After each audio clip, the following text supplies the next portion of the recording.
Dreams, to the medieval mind, were not just nighttime nonsense spun by an idle brain. They were messages, warnings, temptations. Sometimes jokes from saints with a mean sense of timing. The average villager in Elderlin wouldn't say, "I had a weird dream last night," so much as, "A shadow walked across my sleep and left muddy footprints." It was understood that dreams meant something, even if that something made no earthly sense. Especially then. The stranger the dream, the more likely it had been sent by something important or something that had been watching when it shouldn't have. If you're coming back, or you're watching my video for the first time, welcome. I want to ask you, where are you listening from and what time it is for you? Subscribe, but only if you truly enjoy what I do here. Now let's get comfortable and continue our journey about dreams. Marta, of course, kept a dream book.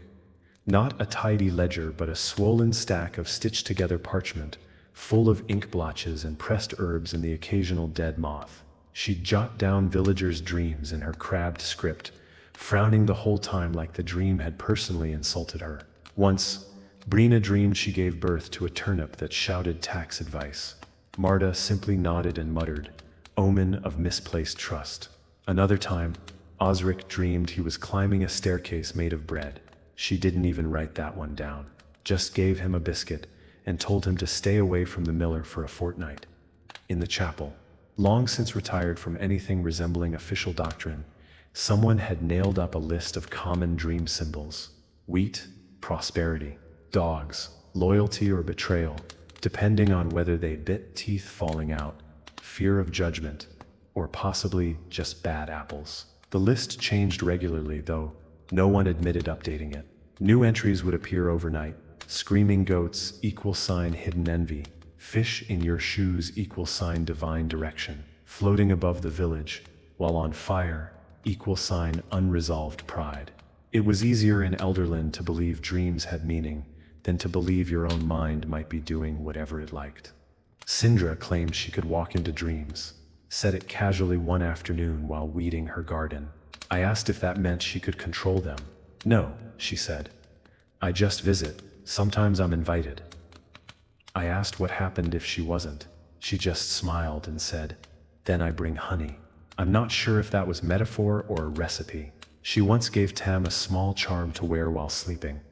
A smooth stone tied with red string, said it would keep the louder dreams out.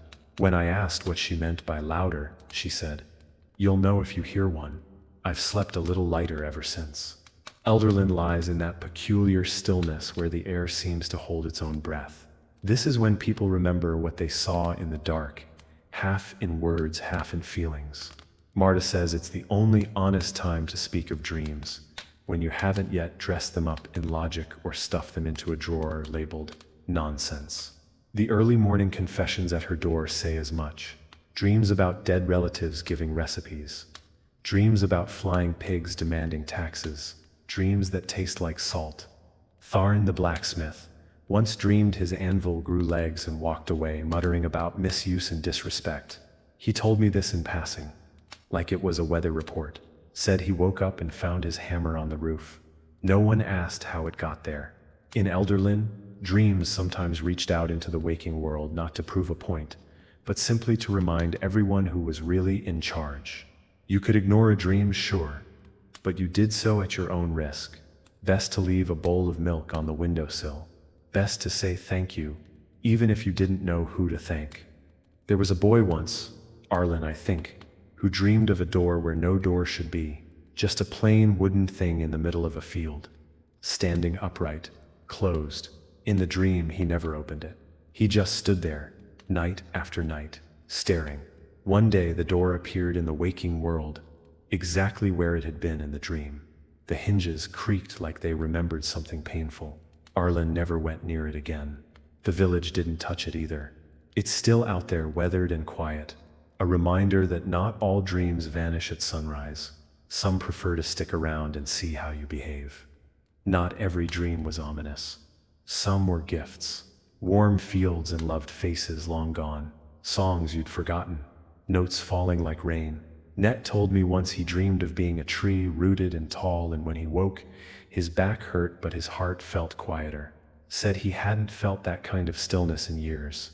No one mocked him. Dreams were allowed to be strange in Elderlin, sacred even. And like all sacred things, they were approached with curiosity and caution, never certainty. You didn't laugh at someone's dream here. You listened. You nodded. You let the silence afterwards mean what it needed to mean.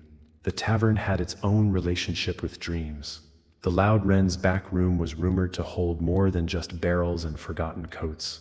Bran insisted he'd once fallen asleep there after a particularly long evening, and dreamed the entire tavern stood on a ship, sailing through a sea of ink. When he woke, his boots were damp, and his coat smelled faintly of salt. Lyssa just raised an eyebrow when he told her. Next time, she said, take a lantern. Whether she meant in the dream or the cellar was unclear. Around here, both would have been sensible advice. Over mugs and meals, people shared their dreams like weather reports, some bizarre, some benign. Fen once dreamed he built a machine that could record dreams and play them back through bird whistles. Woke up with a half-finished contraption and no memory of starting it. It made a noise like a worried duck and exploded gently after 3 days. He buried it with ceremony and now wears a glove stitched with symbols to keep his dreams from building without permission. Not that it always works. The other night, I saw something crawling out of his workshop window with a key in its mouth. It nodded at me. I nodded back. The church, such as it was, held a different view. The old priest, long gone now, buried with 3 candles and a bell, used to say that dreams were the soul's letters to heaven, usually intercepted. There are messengers, he'd whisper, and there are eavesdroppers. He once held a service for a woman who dreamed her child had wings and refused to come down from the rafters. When she woke, the cradle was full of feathers. Nothing else. The priest declared it a visitation. Marta called it indigestion. The feathers smelled like cloves. I kept one, just in case. People came to Elderlin with their dreams, hoping they'd find meaning here. Sometimes they did. More often they left with stranger questions and a strong cup of nettle tea. You didn't come here for certainty.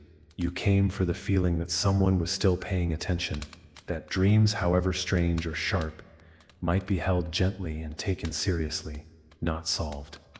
Just heard. That was enough. That's always been enough. In the quieter stretches of Elderlin, where the houses give way to hedges and the air feels less obligated to carry news, dreams carry a different weight. People here wake slowly, not just from sleep but from the places they've traveled in their minds. You can see it in their eyes, still half-latched, still trying to blink out the echoes. Morning here is soft and deliberate, full of kettle whistles and the sound of hands scrubbing away sleep at the edge of wash basins. No one talks much until after second breakfast, not out of grumpiness, just reverence. Because dreams aren't things to rush through, they're to be unpacked carefully like letters written in a language that rearranges itself if you read too fast. Old Branwen says dreams are where the soul goes to air itself out. She says this while pounding dough like it insulted her ancestors, and she means it. Every now and then she'll pull a scone from the oven and declare it prophetic with no further context. Once she handed me one and said, "This one's about you." I ate it with appropriate anxiety. It tasted like cinnamon and deeply repressed emotions. A week later I found an old journal under my bed that wasn't mine. Inside were sketches of the village from angles I'd never stood in. I showed it to Branwen. She sniffed and said, "See? Scone never lies." Marta has a theory that dreams are stitched from threads we leave loose during the day. Unfinished thoughts, half-spoken regrets, moments we looked away from too quickly. She says when you dream, your mind tries to tie them into something wearable. Sometimes you get a robe of insight, sometimes you get a sock that screams. Either way, you wake up with something you didn't have before. That's the point. Marta records her own dreams in a red book that smells like sage and something darker. She reads it only on full moons and market days. I asked if I could look once. She handed me the index. It read like a table of contents for an unsettling but well-written play. The children of Elderlin have their own dream customs, passed among them in whispers and dares. If you wake from a nightmare and can still taste blood, you have to bury a stone under your pillow. If you dream of a tree talking, you must leave it an apple the next day, even if you don't know which tree it was. And if you see another villager in your dream, you're meant to greet them differently the next morning. One hand over your heart, one behind your back. No one remembers why. They just do it. It's not superstition. Exactly. It's etiquette. And the trees, curiously, are never hungry for long. There's a woman named Elson who lives on the edge of the village in a house that smells like dried mint and old secrets. She claims she can taste dreams if you bring her the right kind of tea. She once drank a cup of valerian and declared she'd seen a castle made of glass perched on a whale's back. Said the guards wore masks of fog and the queen had no shadow. I asked her what it meant. She frowned, tapped her teacup 3 times and said, "It means someone nearby is lying to themselves very convincingly." I've never been able to drink valerian since. Elson keeps a dream catcher of sorts above her doorway. Not one of those decorative webs you'd see in a market stall, but a frame strung with knotted threads and tiny bones, feathers from birds that don't nest in this part of the world. She never explains where she got it, but sometimes when the wind blows just right, it hums. People say if you stand beneath it long enough, it'll show you the dream you were supposed to have, not the one you got, but the one that got misplaced. The idea is unsettling. Most folks have enough trouble with the dreams they already remember. Even Osric, ever the skeptic, has begun keeping a dream journal. He insists it's just to track his sleep for civic readiness. But the pages are tucked neatly into a leather folio, and I've seen him frown at it like he's trying to decipher a map that keeps changing. He mentioned once a recurring image, a tower of mirrors in a field of ash, always just far enough away to remain unreachable. I asked if he tried walking toward it in the dream. He said he did, once, and woke with blisters on his heels. I haven't pressed the matter since. Some metaphors fight back. There's been a spate of shared dreams in Elderland lately, quietly spoken, never too directly. People seeing the same silver door, the same pool of still water, the same sound of bells in fog. No one's called it a problem yet. But the more it happens, the more people pause when they pass each other in the lanes. Just a breath longer than needed. Just enough to ask, without asking, if the others saw what they saw. Net says it might be the land dreaming through us, or that something else is borrowing the same thread. Marta says we've probably all been drinking from the same barrel of questionable cider. Frankly, she might be right. There's also the issue of dreams that remember you. Ones that don't fade when you wake, that wait for you the next night and the night after that, not nightmares. Those eventually tire themselves out. I'm talking about the dreams that treat you like a regular customer, the kind that develop continuity, stories with sequels, a hallway you've walked through before, a voice you recognize, a door you still haven't opened. Fen swears he's been building a city in his dreams, one brick at a time, and that the people there wave when they see him. They know him now. He sounds proud. He also looks exhausted.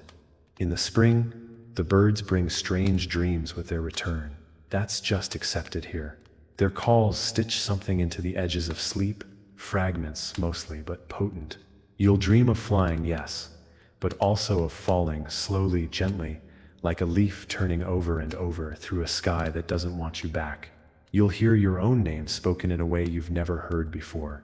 And when you wake, you'll feel that old ache behind the ribs, the one that says you've forgotten something important, something that maybe never belonged to you in the first place. Not all dreams are for the dreamer. Some are passed along like letters delivered to the wrong address. I once dreamed of a woman I've never met sitting on the edge of a cliff, holding a bundle wrapped in black silk. She looked up at me and said, very clearly, "Tell Braina the answer is under the roots." I did, the next day. Braina went very still, left the room and didn't speak to me for 3 days. When she finally did, she gave me a slice of honey cake and said, "Next time, don't listen so closely, fair enough." And so dreams continue in Elderland. Not just as visions, but as a kind of shared weather, unpredictable, meaningful, and mostly tolerated with a resigned sort of grace. They bleed into the walls and the trees, and the songs hummed absently while sweeping doorsteps. Everyone here carries a dream or two still clinging to their coat sleeves. You can see it if you know how to look, in the tilt of a smile, the catch in a breath, the way someone hesitates just before opening a gate, as if something might be waiting on the other side. Not real, exactly. But not quite not. There's a room above the loud wren that nobody stays in twice. It's not locked, not cursed in the dramatic sense. And the bed doesn't scream or burst into flames, though the mattress does sag like it once knew disappointment.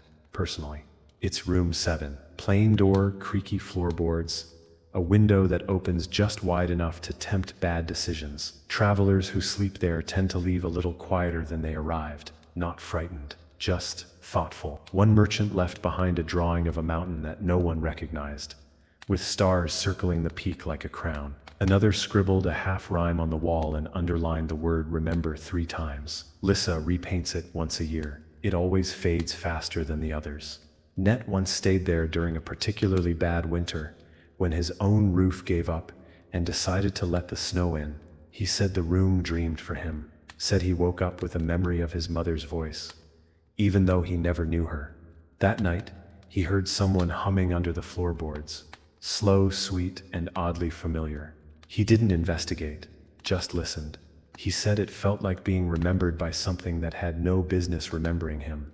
The next day he patched his roof with twice the care and has never mentioned room 7 again.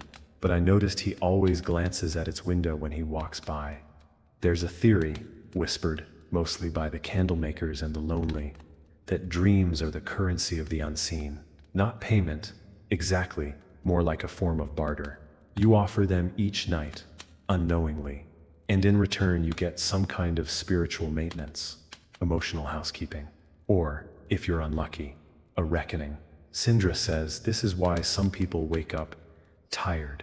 Not all dreams are fair trades, she told me once, handing me a candle that smelled like cloves and river stones. Some nights you give more than you get. I asked how to make the trade even. She shrugged. Stay interesting. Marta, who has no time for nonsense but is deeply invested in practical magic, makes dream pillows, small ones, sewn with worn thread and stuffed with dried herbs. Mugwort, lavender, a few petals from a flower she refuses to name. People tuck them under their heads when sleep feels sharp-edged. They don't guarantee peaceful dreams, but they seem to soften the landings. Tharn sleeps with one now, though he insists it's just because it keeps the neck stiffness away. I've seen him touch it before bed, gently, like a charm. He dreams of fire sometimes, not nightmares, just fire. He never says what it burns. The village has a dream wall, not official, not signed, but everyone knows it. A stretch of the old chapel's north side where people scratch symbols, notes, fragments. They fade quickly, the stone drinking them like morning fog, but for a little while they linger just long enough for others to see. There are no rules, just impulse. A feather shape, a name, a phrase like I saw her again, she was laughing this time. Once someone carved a perfect circle and left a coin pressed into the center. It stayed for 3 days. On the 4th, it was gone. The circle, however, remained. Children, naturally, believe the wall is magic. They bring chalk, berries, bits of charcoal and take turns scribbling their dreams. One girl wrote that she dreamed of riding a horse made of moonlight, across a bridge made of music. 2 days later, someone left her a tiny carved horse on her windowsill. No one saw who, no one claimed it. When asked, she simply nodded and said, I thought it would come. That's the thing about Elderlin. You don't get your dreams answered. But sometimes, if they're honest enough, someone listens. And sometimes, that's enough to make the air around you feel different. I've dreamed of Elderlin itself, more than once. Not just in the sense of remembering places I've walked, or faces I've passed, but of the village as a thing that breathes. In the dream, the chimneys are mouths, the windows are eyes, the trees bend to whisper to the roofs, and the paths curl like fingers. It's not frightening, it's intimate, like being inside a living memory. When I wake, there's always dirt on my hands, just a little. I don't tell anyone, not because they wouldn't believe me, but because they might. And that somehow feels more dangerous. Dreams are stitched into Elderlin the way ivy climbs a wall, slow, inevitable, occasionally invasive. You find remnants everywhere. A glove hanging from a tree branch that no one claims. A kettle left at the base of the windmill, still warm though no fire burns. A song hummed by 3 different people on the same day, none of whom remember where they heard it. These are not accidents. Or if they are, they're the kind Elderlin encourages. Accidents with teeth. Accidents that remember. Most places forget dreams. Elderlin collects them like rain in a barrel. Elson once told me the trick to understanding dreams isn't to analyze them, it's to treat them like guests. You ask them why they've come, she said. And then you feed them something sweet, something bitter, and something warm. If they're still sitting there after that, you ask what they want. I asked what happens if they don't leave. She looked at me, very gently, and said, then they're not dreams anymore. I didn't ask her what they become. Some doors don't need opening. Some are already halfway through.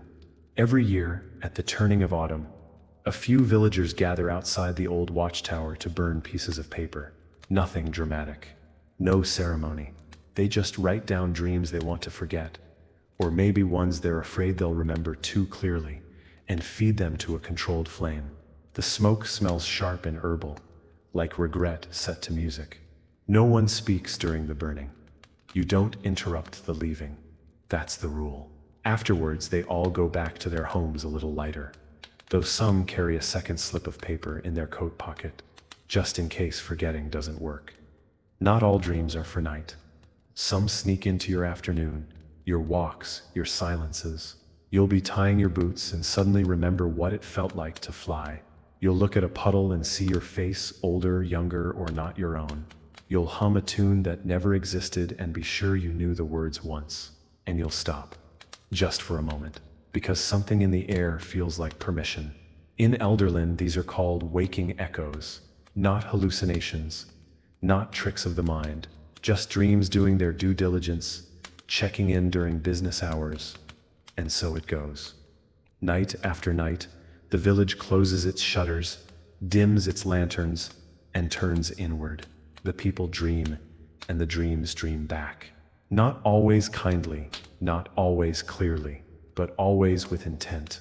Elderlin holds these dreams in its soil, its stones, its breath. They drift through the air like pollen. They settle, they root. And when morning comes, the village rises, not just rested but altered, ever so slightly by what passed through its collective sleep. That's the power of belief. That's the magic of a place that knows how to listen, even with its eyes closed. The villagers say dreams are most potent on nights when the moon is missing, when the sky forgets its silver coin and the world lies just a little emptier. On those nights, sleep doesn't arrive gently. It arrives like a stranger at your door with a parcel you didn't ask for, wrapped in twine and humming faintly. You open it, of course. You always do. That's the rule. And what you find inside might be a memory wearing someone else's face, or a field made of feathers, or a voice that speaks backwards but means well. Marda advises caution on moonless nights. She says it's when the dreaming world feels unsupervised. The last dark moon, Brina dreamed she was a tree. Not symbolically an actual tree. Roots in the ground, branches stretched toward a sun she couldn't feel. Birds nested in her. Insects carved messages into her bark. She said it was peaceful mostly, until a storm came and she couldn't bend, just had to wait it out. Every drop a hammer. When she woke, her limbs ached and her mouth tasted like moss. She didn't speak for 2 days. Then she went and pruned every tree in her garden, humming under her breath. When asked why, she just said, they were too proud. Shared dreaming becomes more common this time of year. Late autumn, when the wind learns how to whisper properly, and the leaves lose their grip on certainty. Families report waking with the same songs in their heads. Lovers dream in tandem, speaking full conversations that vanish by breakfast. Even the animals aren't exempt. Crimp barked at a mirror for a solid hour the other morning, and Elsith swears her hens started laying eggs in patterns. One with a spiral, one with what looked like a face. No one dared make an omelet. They were quietly buried near the old scarecrow, which felt like the appropriate level of dramatic response. The dream reader comes sometimes around this season. No one knows their name or where they stay. They don't knock or announce themselves.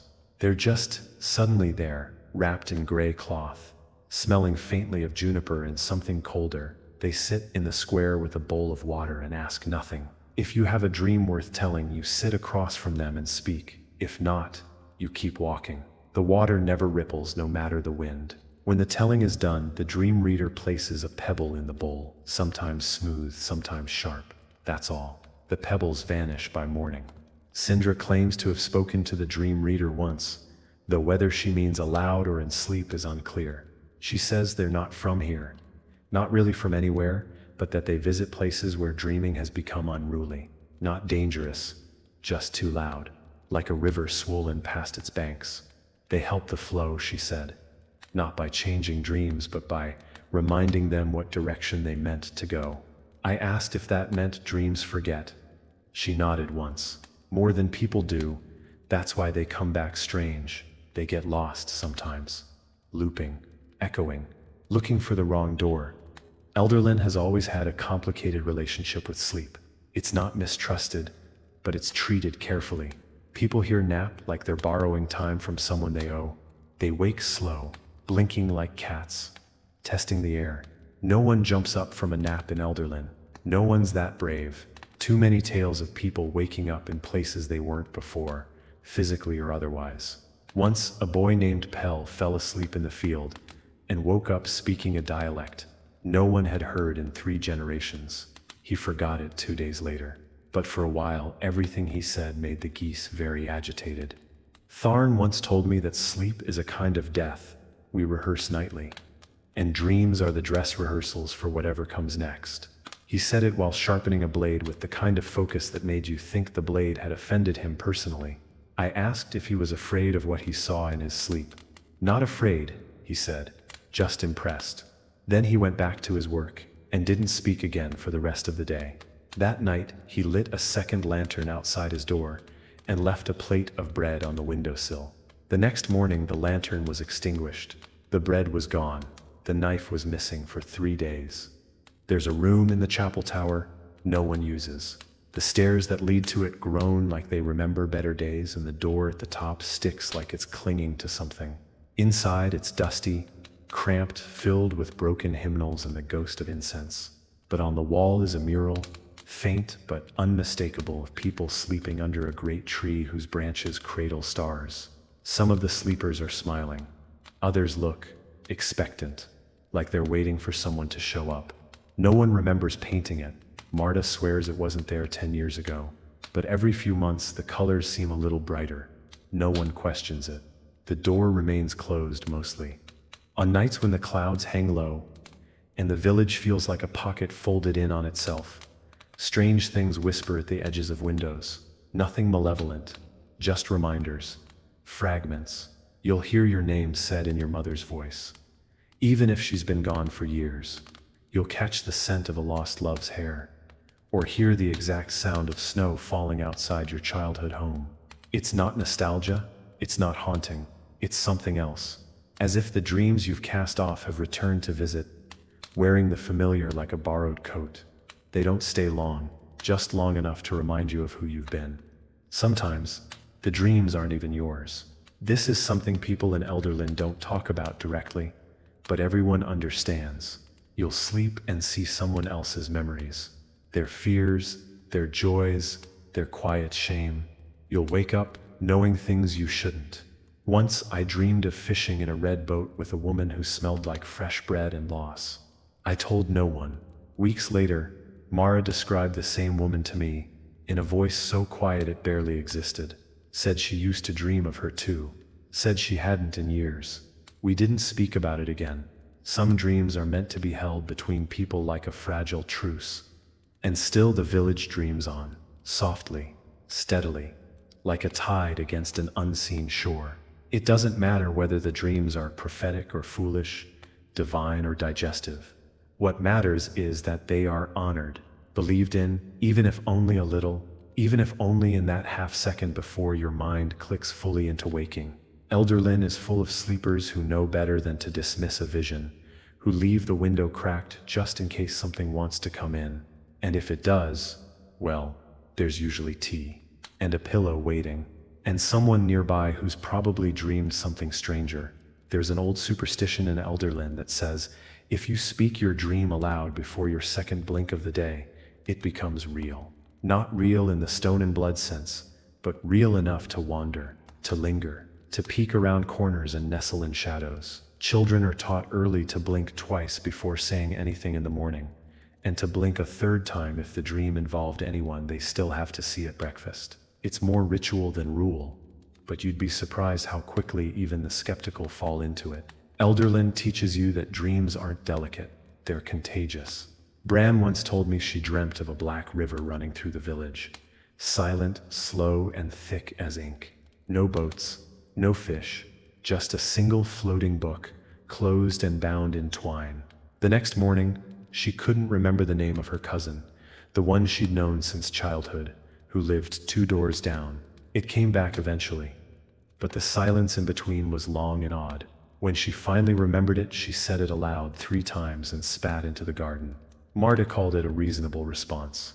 Bran hasn't spoken of the river again, but she started sleeping with a pencil under her pillow, just in case. Fenn's been building a dream machine again. Says this one's different. Says it doesn't try to capture the dream. It just records the edges, the way it feels around the seams. He showed me a wire loop wrapped in feathers and copper. It buzzed gently in his hands, like a thing waiting to be remembered. When I asked what it did, he said it hums louder near people who've had unsettling dreams. He's been testing it near the market square, and apparently it sang itself hoarse near the fishmonger. I don't know whether to be intrigued or alarmed, possibly both. The device is currently named Harold. He insists the name came to him in a dream. Some dreams don't come during sleep. They arrive in waking stillness on long walks, in the spaces between thoughts, in the rhythm of peeling apples or sharpening a blade. Elderland folk call these soft dreams. They're not visions, not quite. More like nudges, a sudden image, a taste of something you've never eaten, the urge to check under a floorboard you've never stepped on.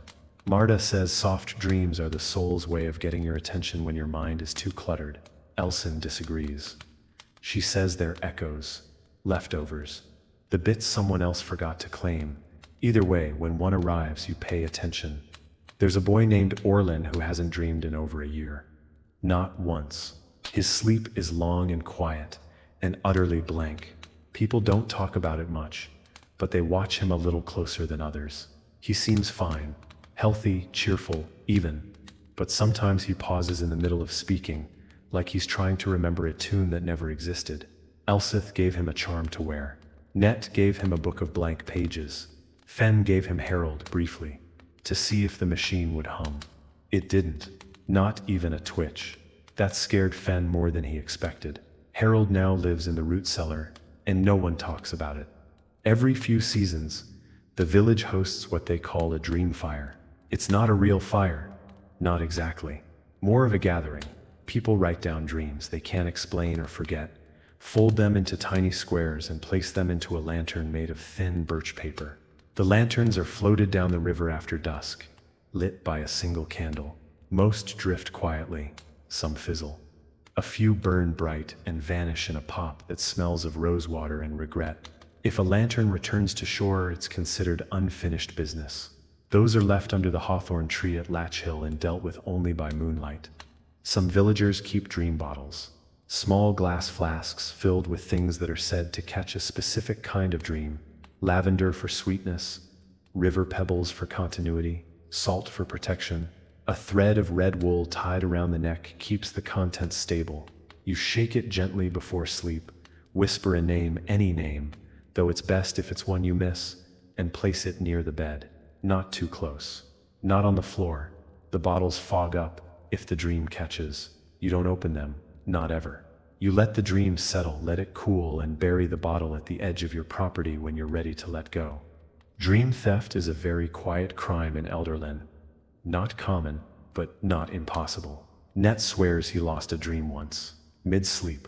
Like someone slipped a hand into his mind and took it out the way you'd remove a pie from a windowsill. He woke with the feeling of something unfinished, not painful, just incomplete. Marta says it happens when people stop respecting the border between thought and desire. You want too much, you ask too loudly, and something else answers. The thief leaves no mark. Only absence. Net started sleeping with a string of iron keys under his pillow after that. Not sure if it helps, but he says it makes him feel polite. Not all dreams are born from within. There are dream winds, they say. Currents that drift through places where belief is strong and boundaries thin. If you sleep with your window open on certain nights, you might catch one. Your dream will feel strange, bigger, filled with places you've never been, and languages you don't speak. Some wake in tears, some wake laughing, some wake with nothing but the sound of their name said 3 times in a tone they'll never forget. The wind carries stories looking for homes. Elderlin is full of open windows, which may be why the village dreams louder than it ought to. One woman, whose name I won't say out of respect, dreamed her death every night for a year, not dramatically. Just a simple image. Her sitting in her favorite chair, eyes closed, tea gone cold beside her. Every detail the same. At first she feared it, then she prepared for it, then she came to expect it. One morning she didn't come to market. They found her in that chair, the tea still warm. People said it was peaceful. Morda said it was intentional. Not all dreams are warnings. Some are invitations. She left a note with only one word: ready. The line between dream and memory has always been thin in Elderlin. You'll find people reminiscing about things that never happened, stories passed down that no one lived, emotions attached to shadows. No one questions this. If a dream leaves you with the weight of experience, who's to say it didn't happen? If you wake with a scar and no wound, a truth and no proof, what's the difference? The village holds these dreams gently, like heirlooms. They're stored not in boxes but in glances, gestures, the way someone stirs their tea twice to the left, a kind of code, a quiet agreement. And so, as the lanterns flicker and shutters creak against the night, the villagers of Elderlin slip into sleep with their charms, their rituals, their hopes folded like linen beneath their heads. They dream as they have always dreamed, deeply, cautiously, and with the full knowledge that the dream world is not a mirror, but a door, one that does not always open inward. They step through anyway, because that's what you do when the wind shifts and the stars blink in unfamiliar patterns. You close your eyes, you listen for your name, and you see who's waiting on the other side. They say the deeper you sleep, the older the dream. Shallow dreams skim the surface, tame things shaped like memories, worries, passing thoughts wearing masks. But the ones that live in the deep, down where time forgets to tick, those are the dreams that carry dust older than your bones. In Elderlin, people measure the depth of a night by what they feel in their ribs come morning. If you wake with an ache behind the heart and the sense that someone said your name in a voice not heard in years, you've slept too close to the old roots. Morda calls them root dreams. She keeps salt by her bed just in case one follows her home. Branwen once woke from a root dream and didn't speak for 3 days, just sat on her porch, peeling apples and staring like she'd seen the end of a very long road and wasn't impressed by what was waiting. When she did speak, she said, "The dream didn't speak in words, but I understood it just fine." Then she tossed an apple peel into the fire, watched it curl like a question mark, and muttered something about closing all the cellar doors, even the ones that weren't there yesterday. The next morning, half the village had new locks. The other half quietly built second doors. There's a path outside Elderlin that leads nowhere in particular, a deer trail, half overgrown, the kind you only find when you're not trying to. People call it the sleepwalk, not because anyone sleepwalks down it, but because it only seems to appear to those caught in that strange halfway state between dreaming and waking. I've walked it once. Or maybe I didn't. Hard to say. What I remember is the sound of leaves rustling like whispered instructions, and the sudden certainty that if I kept walking, I'd find someone I'd lost. I turned back. I don't remember the walk home, just the warmth of my bed and the sharp taste of regret. Mara's youngest, a boy named Sen, talks in his sleep. Not the usual mumbling, but full sentences in a voice that's too steady for a child. He recites lists of birds, of names, of things that sound suspiciously like places that no longer exist. Once he said, The gate is still open, but the light has changed. No one knew what it meant. Marta wrote it down anyway. The next morning, a mirror in the chapel cracked down the middle. Osric dismissed it as coincidence. Sindra left a bowl of milk and honey outside Sen's window for a week after that. The bowl was always empty by morning. He never thanked her, but he stopped speaking at night. Some believe that dreams travel in flocks, that they move across the land like birds or storms, sometimes passing over a village entirely, sometimes roosting for days. Elderlin, for reasons no one can quite explain, is a roosting place. Dreams settle here, nest, hatch. Not all of them belong to the people who dream them, this is understood. So when someone wakes in tears and can't say why, or wakes laughing at a joke they can't remember, no one presses. It's probably not theirs. You treat it kindly anyway. Feed it, write it down, let it leave in its own time. There's an abandoned well on the far edge of the village, stone crumbled, rope long gone, bucket swallowed by time. It's dry now, but some nights you can hear something echoing up from its dark mouth. Not a voice. Not quite. More like a memory trying very hard to become sound. A dream fell in once, they say. A big one, prophetic, dangerous, full of names and fire and all the usual drama. Someone woke from it in a panic and ran straight to the well to trap it, tossed a charm after it and said a prayer older than the chapel's roof. Whatever it was hasn't come back up. Yet, Elderlin doesn't have a formal priest anymore, but once a month, the villagers gather for what they call the Dream Vigil. It's held in the old chapel with the windows covered and the candles low. People bring dream scraps, drawings, bits of cloth, written phrases, even whispered confessions, and lay them on the altar.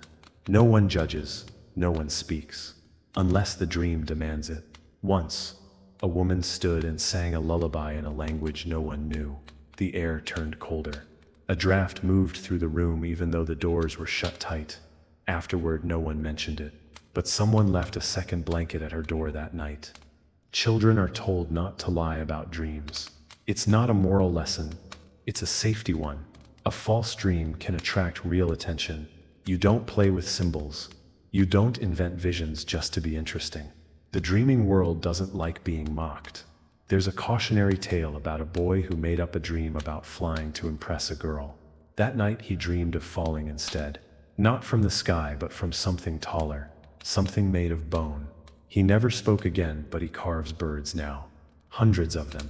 Tiny wooden things with wings stretched wide. He leaves them on windowsills. None of them ever fall over. The village lore says some dreams aren't dreams at all. They're visits. Someone thinking of you so strongly, so clearly, that their thoughts push through the curtain. Sindra says it's rare, but it happens. It's the difference between watching a fire and feeling its heat, she told me once. You'll know when it's real. I asked if she'd ever been visited. She didn't answer, but she looked tired in a way that sleep doesn't fix.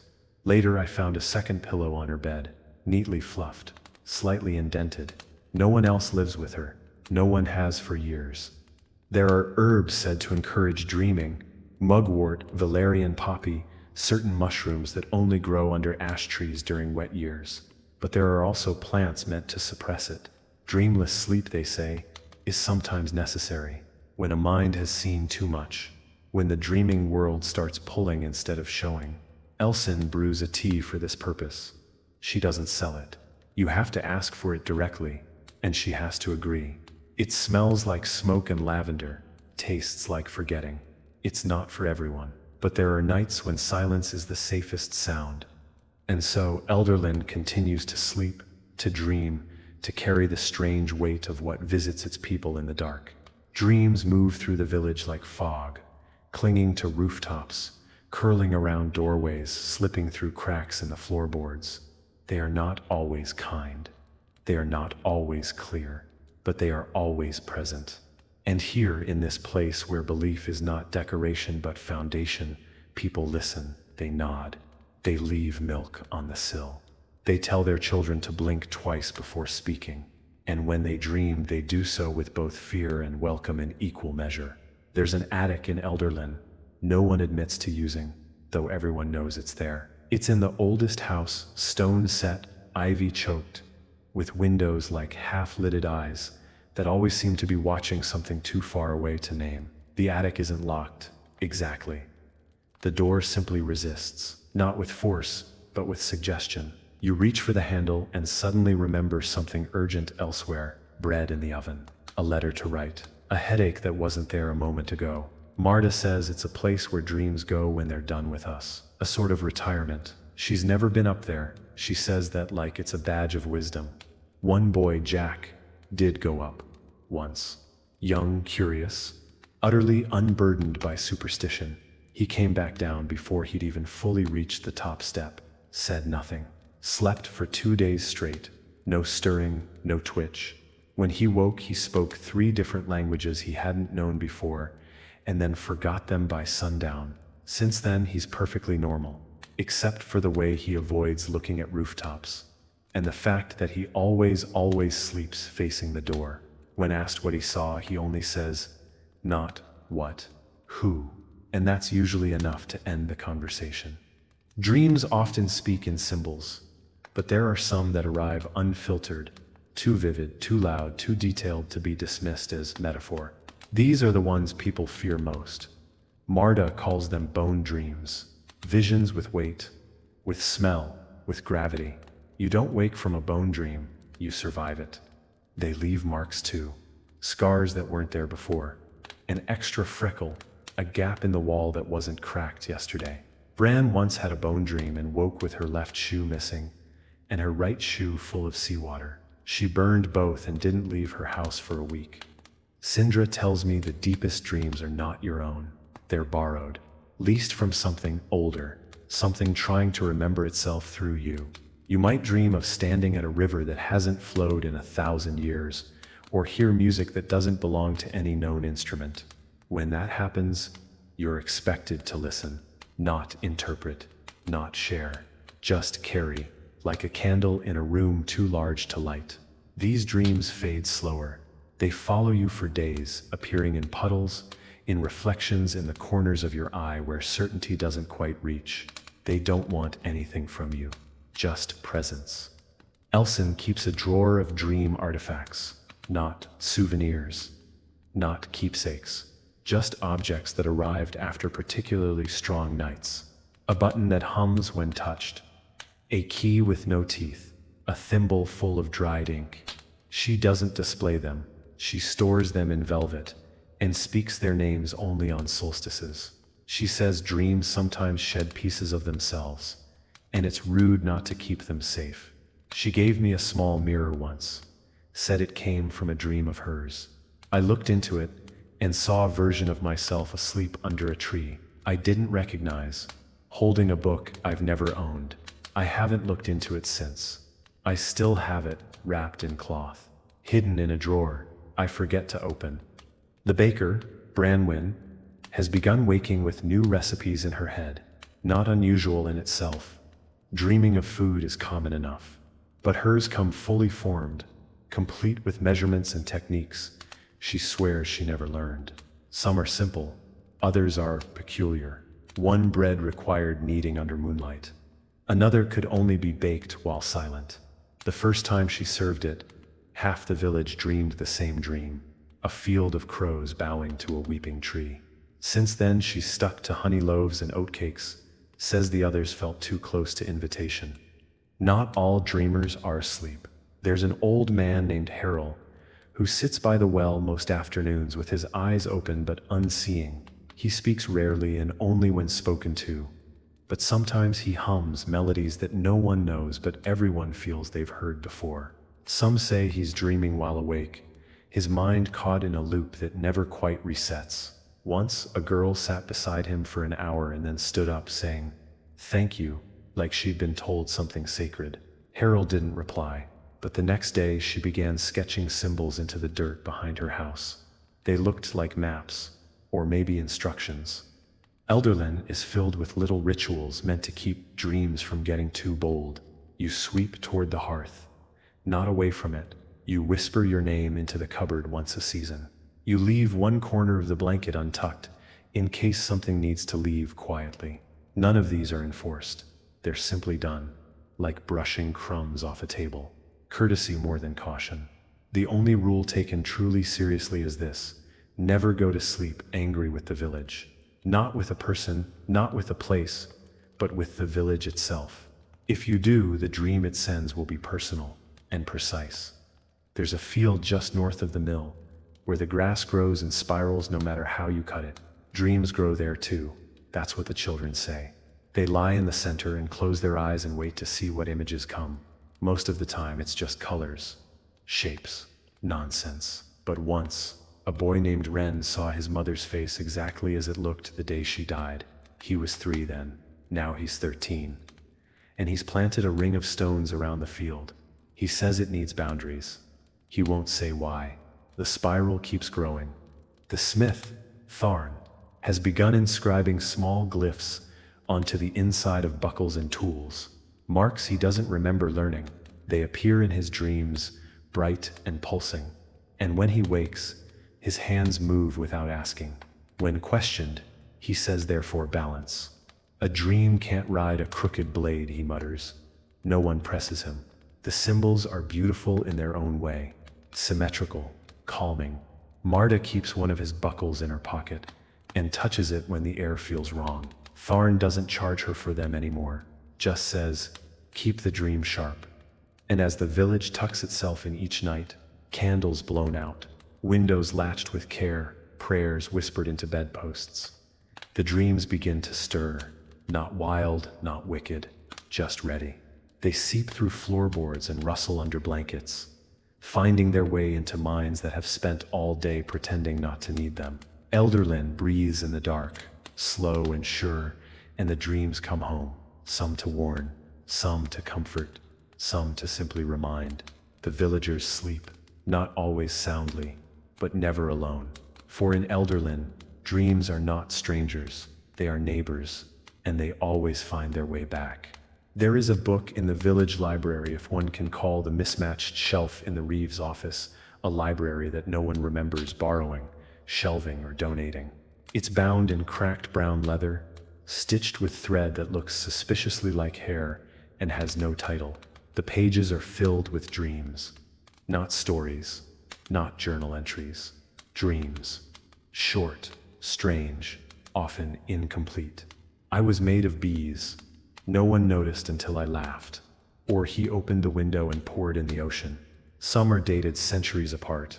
Others repeat with slight variations, as if whoever or whatever is recording them is trying to get it right this time. Osric swears it wasn't there last month. Marta claims it's always been there. The rest of us agree to disagree. One entry reads, I buried my voice under the tree and woke up unable to lie. It's written in shaky hand, barely legible. Next to it, a pressed leaf. Net says the leaf is from a species that hasn't grown in this valley in over 200 years. I asked him how he knew that. He just said, because I had that dream too, and then changed the subject to soup recipes with such ferocity I let it go. Since then, I've checked the book once a week. Sometimes it has new pages. They're not blank, they're just waiting for you to notice them. Some say the dreaming mind has corridors, hallways of memory, rooms of fear, stairwells that lead to doors not meant for us. Occasionally, someone in Elderlin wanders too deep into those halls. They wake walking, not frantically, not confused, calm, deliberate, always towards something.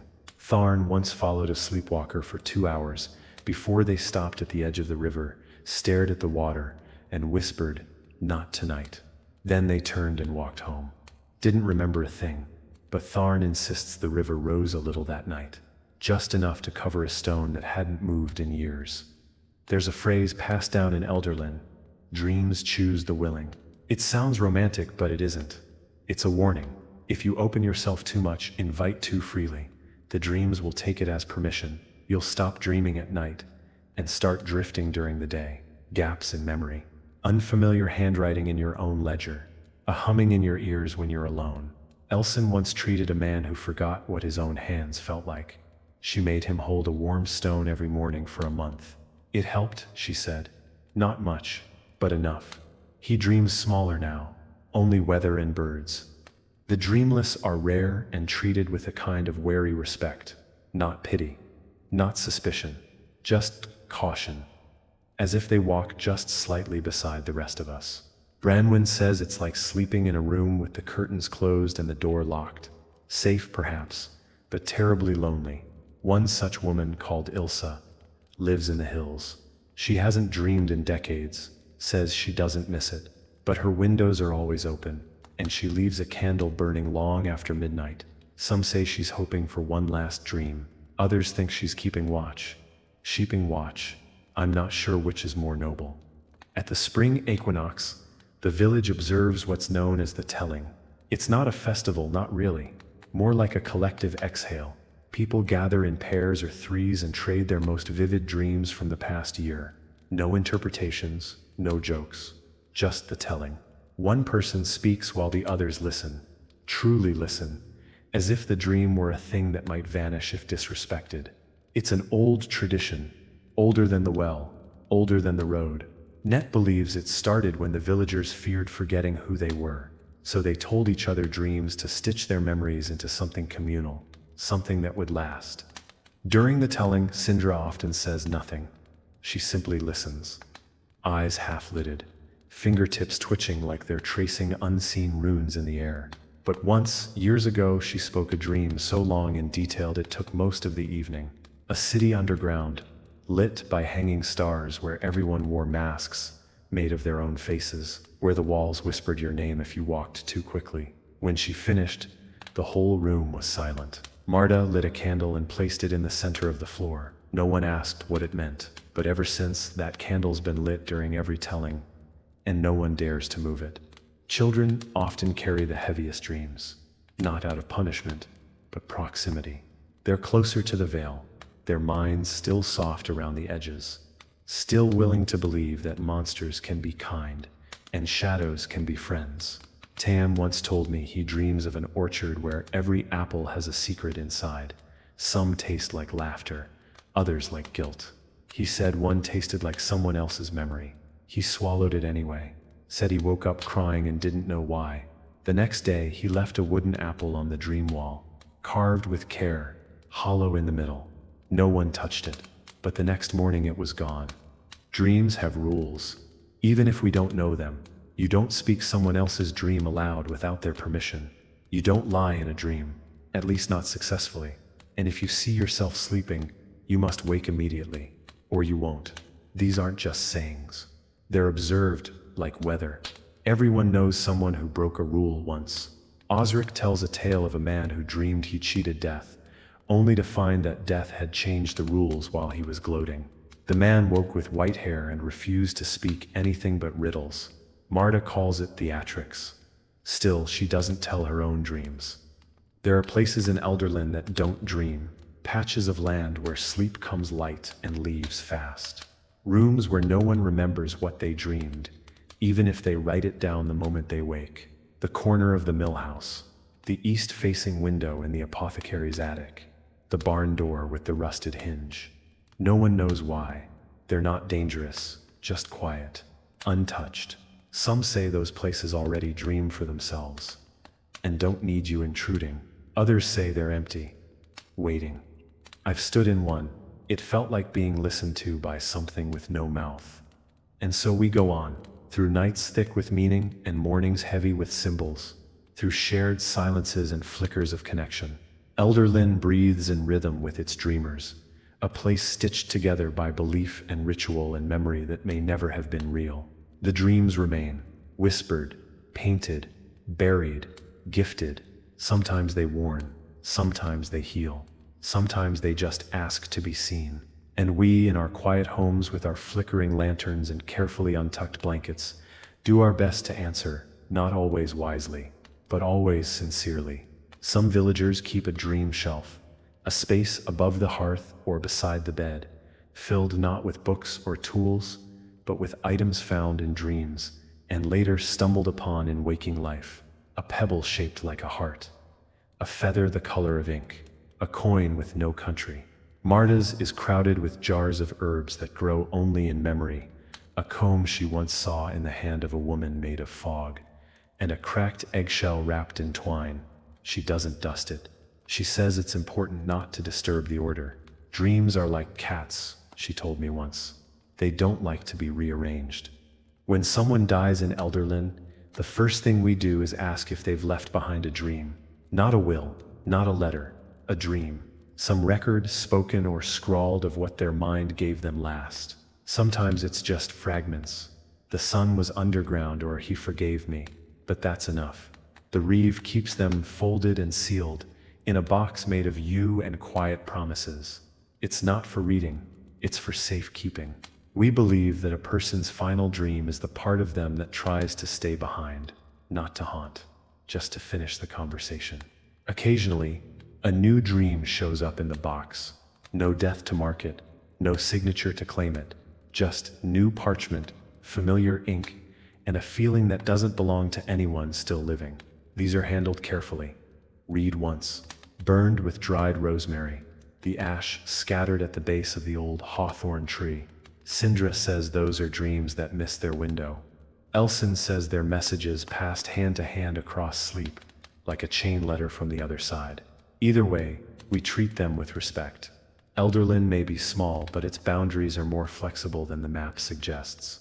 There's a story, half fable, half warning, of a woman who fell in love with her dream. Every night, she met the same man in the same place, a blacksmith's forge beneath a frozen lake. He spoke little, but his eyes burned like coals, and his touch warmed her from within. By daylight she was dull, absent, always waiting for night. Eventually she stopped speaking altogether, except to murmur his name, which no one else could pronounce. One morning, she didn't wake. They found her in bed, lips curled in a half smile, skin cool but not cold. In her hand, a single iron nail, wet and warm. She's buried just outside the village. People leave her horseshoes and lullabies. Children sometimes draw their dreams in chalk on the cobblestones.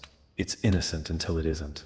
One spring, they began drawing a door, over and over. Same shape, same markings, always in the same spot by the fountain. No one recognized it. Then one morning it wasn't chalk anymore, just a shadow where the door would be. No matter the sun's angle, it lasted a week.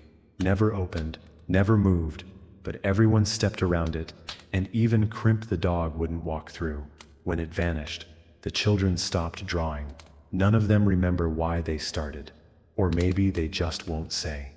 The village sleep schedule is a little unorthodox. We rise with the sun, yes, but we nap often.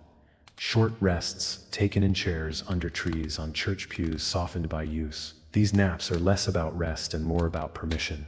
A way to listen, a way to check in. Dreaming isn't always for the night, Marta says. Sometimes you need a noon-sized dream to remember where your heart went. There's even a bench near the bakery that's said to offer better visions between the hours of 1 and 3. Elsith sits there every Tuesday, says it reminds her what not to forget. Dreams have become a form of communication. Quiet apologies, shared jokes. Sometimes people coordinate. Think of me tonight, someone might say, tapping a hand twice against a shoulder. It's not romantic, it's respectful. An invitation. Meet me in the orchard beneath the white tree. Someone else might whisper. The next morning, they pass each other in silence. A small nod exchanged. Did they find each other?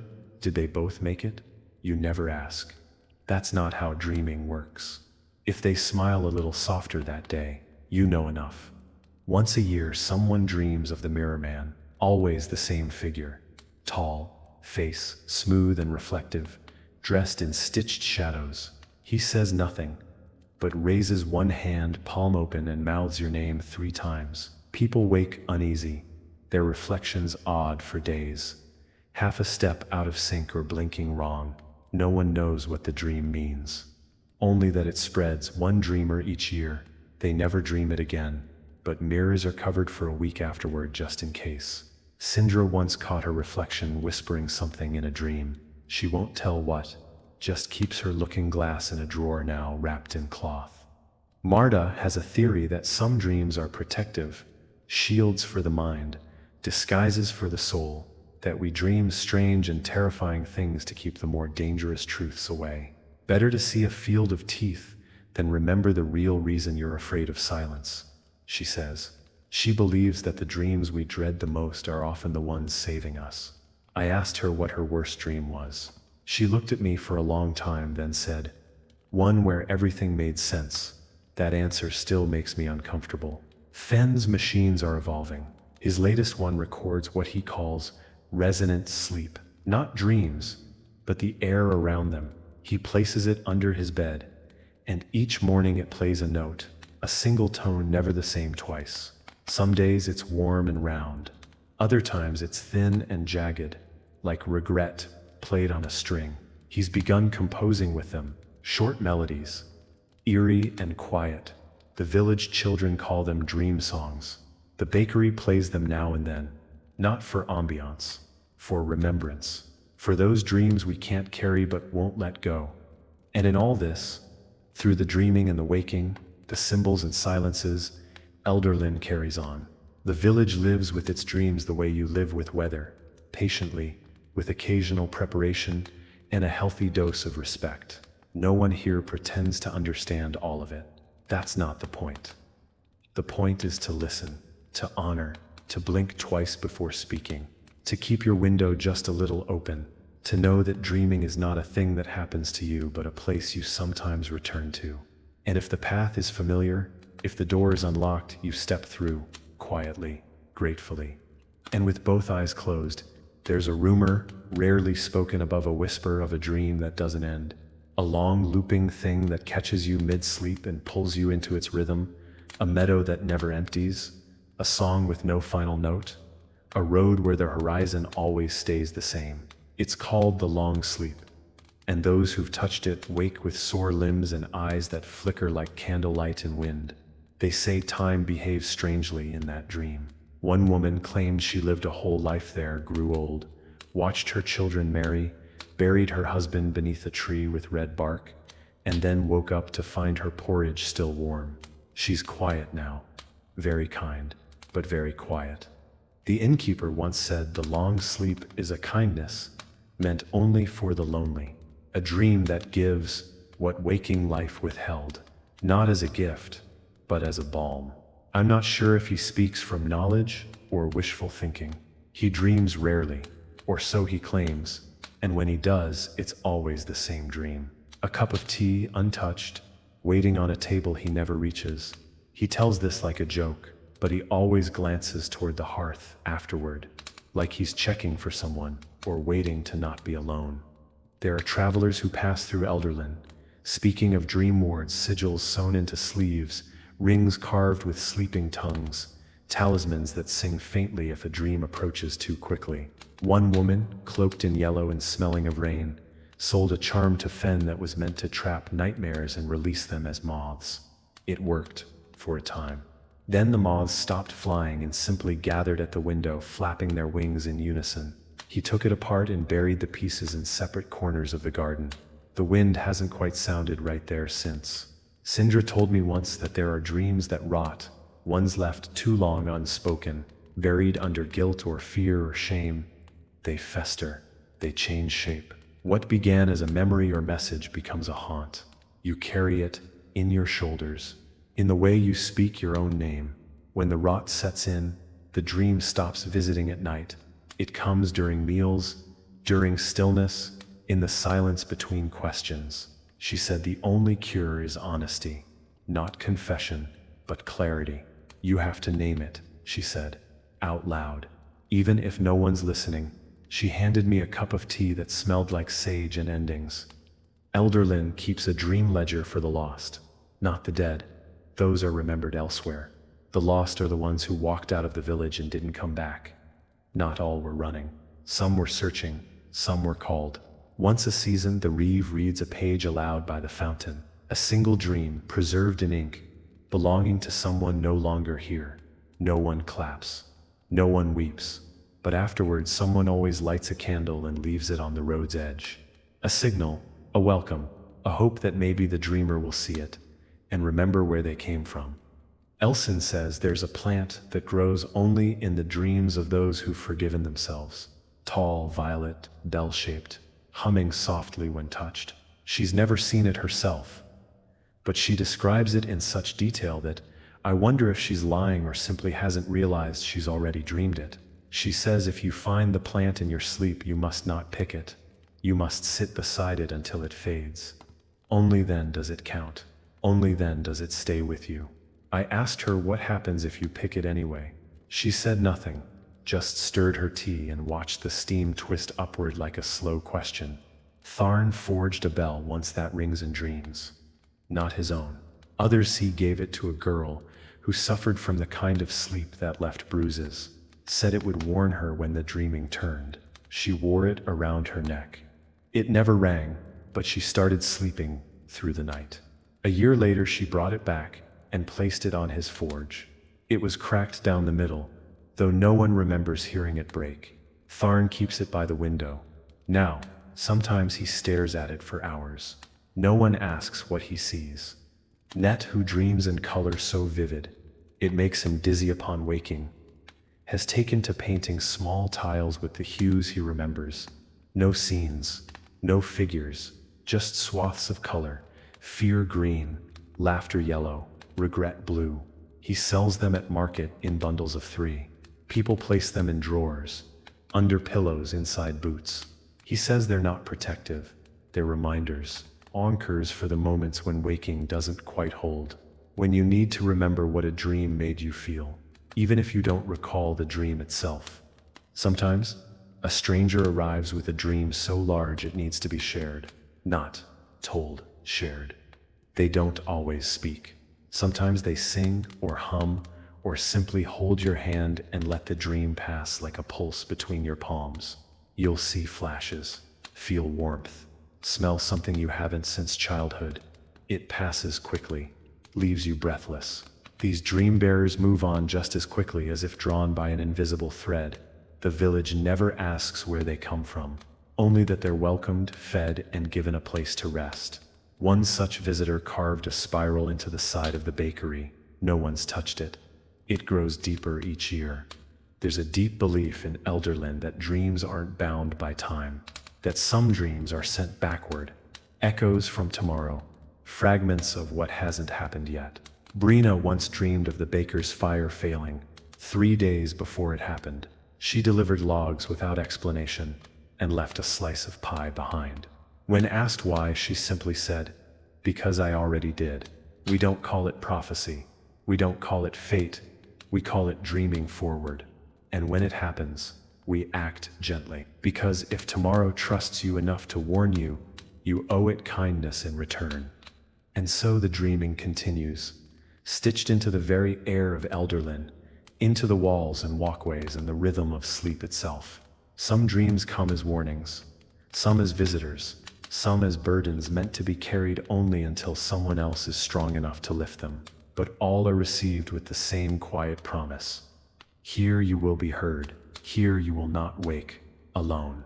And even if the dream never returns, you will carry a piece of it in your coat pocket, in your breath, in the way your footsteps fall just slightly softer than before. The blacksmith's wife, Anwin, before she took her name back, once said that some dreams don't speak in images or words. They speak in weight. She described one as waking with the heaviness of an unopened letter pressing down on her chest. Not a frightening dream, not sad, just full. She carried that weight for 3 days, waiting for something to arrive. News, a change, a feeling. Nothing came. The weight simply lifted on the 4th morning, leaving a slight ache behind her ribs, like a goodbye said too early. She never spoke of it again, but sometimes in the market she presses her palm to her chest, like she's checking whether something has returned. Marta has been tracking dream weather again. She insists the dreaming world has seasons, much like our own, dormant in midwinter, volatile in spring, stubborn and thick in late summer. You can feel it, she says, in the texture of your sleep. She keeps a ledger by her bedside, filled with little notations. D shallow 3 birds waxen sky, or R choked rivers hauled friend's voice at plum taste. She believes the collective dream mood of the village rises and falls like a tide. Last summer was all fire in tunnels. This spring so far has been stairs, endless stairs, people waking with sore calves and a lingering sense of purpose. There's a well-worn path behind the chapel, where lichen grows in the shape of spirals. You wouldn't notice unless you walked it daily. Children call it the sleepy line, and they believe if you step on the spiral's heart just before sundown, you'll dream someone else's dream that night. It's become a game, dares and bets and giggling reports the next morning about dreams full of someone else's handwriting or smells you've never known. But every now and then, someone goes quiet, says nothing about the dream, just walks slower the next day, like they're trying to make less noise in their own mind. Crimp, the village dog of indeterminate breed and spiritual authority, has his own dreaming habits. He sleeps with one eye slightly open, twitches his paws in rhythms too deliberate to be random, and occasionally barks in patterns that sound remarkably like names. Marta once recorded a series of his sleep sounds and matched them to stars, an accidental constellation. We now believe Crimp dreams in maps, not of places he's been, but of where we should go. He once led a lost child straight to the door of a long-abandoned cottage no one remembered existing. Inside, a bed still made, a single plate on the table, and a lit candle in a window facing no road. Elson says a dream is most dangerous when it makes you feel certain. Certainty, she says, is where dreams become prophecy or poison. A good dream leaves questions, she told me once. A dangerous one leaves instructions. She's refused to speak of her own dreams for years now, claiming it keeps her from being too sure, and yet she keeps a locked box on her windowsill, wrapped in old ribbons and sealed with wax. She claims it contains a dream she wrote down the night her sister died, a dream she's never read. I asked why keep it at all. She said, because even unopened it knows I haven't forgotten. There's a meadow east of Elderlin, where the grass grows silver in moonlight. No one farms it. The soil won't take to tools. But some nights, if you lie down there, arms at your sides, eyes closed, you'll feel something brush your fingertips. Not wind, not grass. Something slower, thoughtful. The brave say it's the dreaming world reaching back. The cautious say it's memory misplaced and lonely. Either way, people come. They leave offerings, strings of beads, fragments of poems, torn bits of fabric with names stitched in thread. None of it remains by morning, but those who return say the place remembers them. The village maintains a tradition called the forgetting, held quietly during the last frost. It's not widely spoken of. Participants arrive before dawn, each carrying a single item, something tied to a dream they no longer want to hold. A letter, a stone, a lock of hair. They walk the long path behind the Reeves house to a grove of ash trees, where they bury the item. No markers, no names. The trees have grown strangely twisted over the years, but strong. Afterward, participants return home and sleep. The next morning, they often can't recall what they buried, only that it was necessary, that something inside them finally sighed. Dreams have a scent, not metaphorically, literally. The baker says nightmares smell of old copper and lilac. Brenna insists happy dreams smell like wet parchment and wood smoke.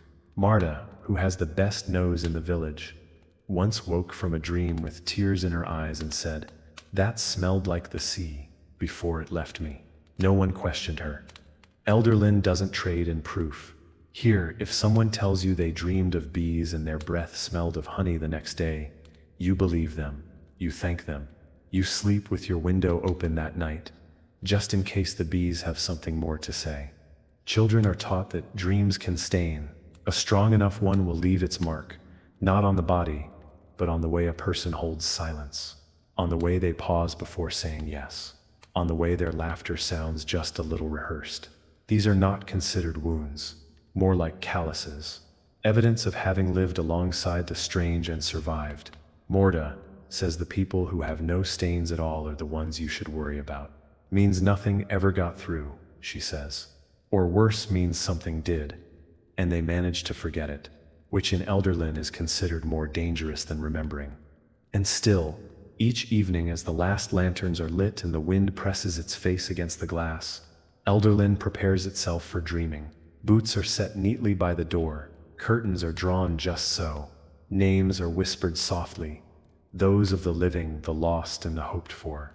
Sleep arrives not with certainty, but with agreement, a shared understanding that whatever the night brings, whether message or madness, it will be held carefully, collectively, as if each dream is a thread, and the village one enormous tapestry still in the making, some stitches neat, others crooked, all of them true. The village apothecary, who answers to both June and you there with the jars, keeps a notebook labeled simply sleepwork. Inside are dozens of entries, observations of how certain herbs influence dreaming, when taken not as remedies but as invitations. June insists that valerian opens the door, but mugwort decides what walks through. Chamomile, they say, is too polite to bring strong visions, but too curious to leave you in peace. Once, on a dare, June brewed a tea with blue poppy and something only labeled moonleaf. They dreamt for 3 days straight, speaking in verse the entire time. When they woke, they had no memory of what they'd said, but the bees outside their shop began building hexagons in perfect spirals. People have stopped asking Jun for strong sleeping drafts, unless they really mean it. The last one who did, a weaver named Tell, dreamt of an underground cathedral made entirely of frost. He said he could hear the prayers of extinct animals echoing through its pillars. When he woke, his hands were too cold to work for 2 weeks. No visible cause, just chill in his bones. Jun offered a salve and a quiet apology. Tell doesn't take tea anymore. He says he prefers naps in sunlight and dreams about nothing in particular. I've had enough sermons, he said, even beautiful ones. Some dreams arrive before the sleeper does. A person will begin describing a vision before they've truly fallen asleep. Half-lidded, not fully present, as if they're repeating something they're overhearing. Bran calls it dream thieving. Net believes it's a sign of an old soul. I once sat with Tharn as he dozed by the forge and muttered, "Tell the river I forgive it." He never remembered saying it, but the next morning, the riverbank flooded a little. Not violently, just enough to cover the roots of the hawthorn tree. No one blamed him. Forgiveness has consequences even if the person you're forgiving is made of water. Fen has started carving dreams into wood. Not images, not stories, just impressions. A curl here that means hesitation. A groove that suggests hunger.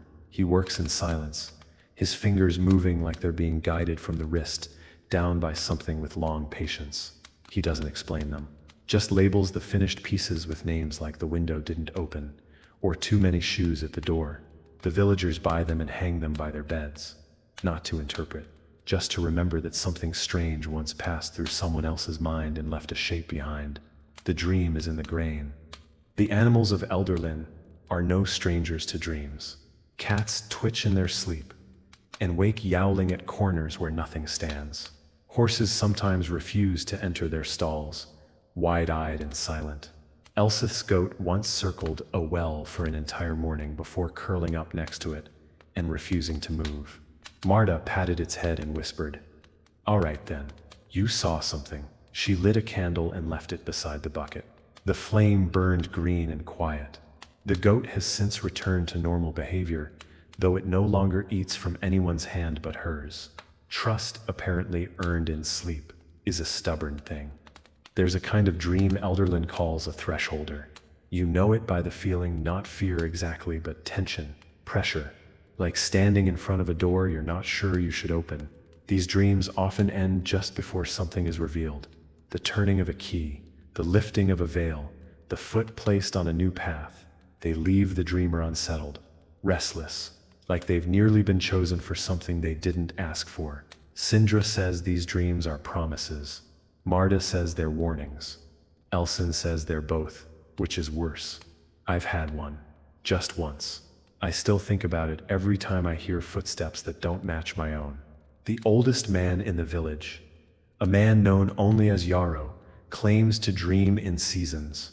Each night of winter is snow. Each night of spring, rivers.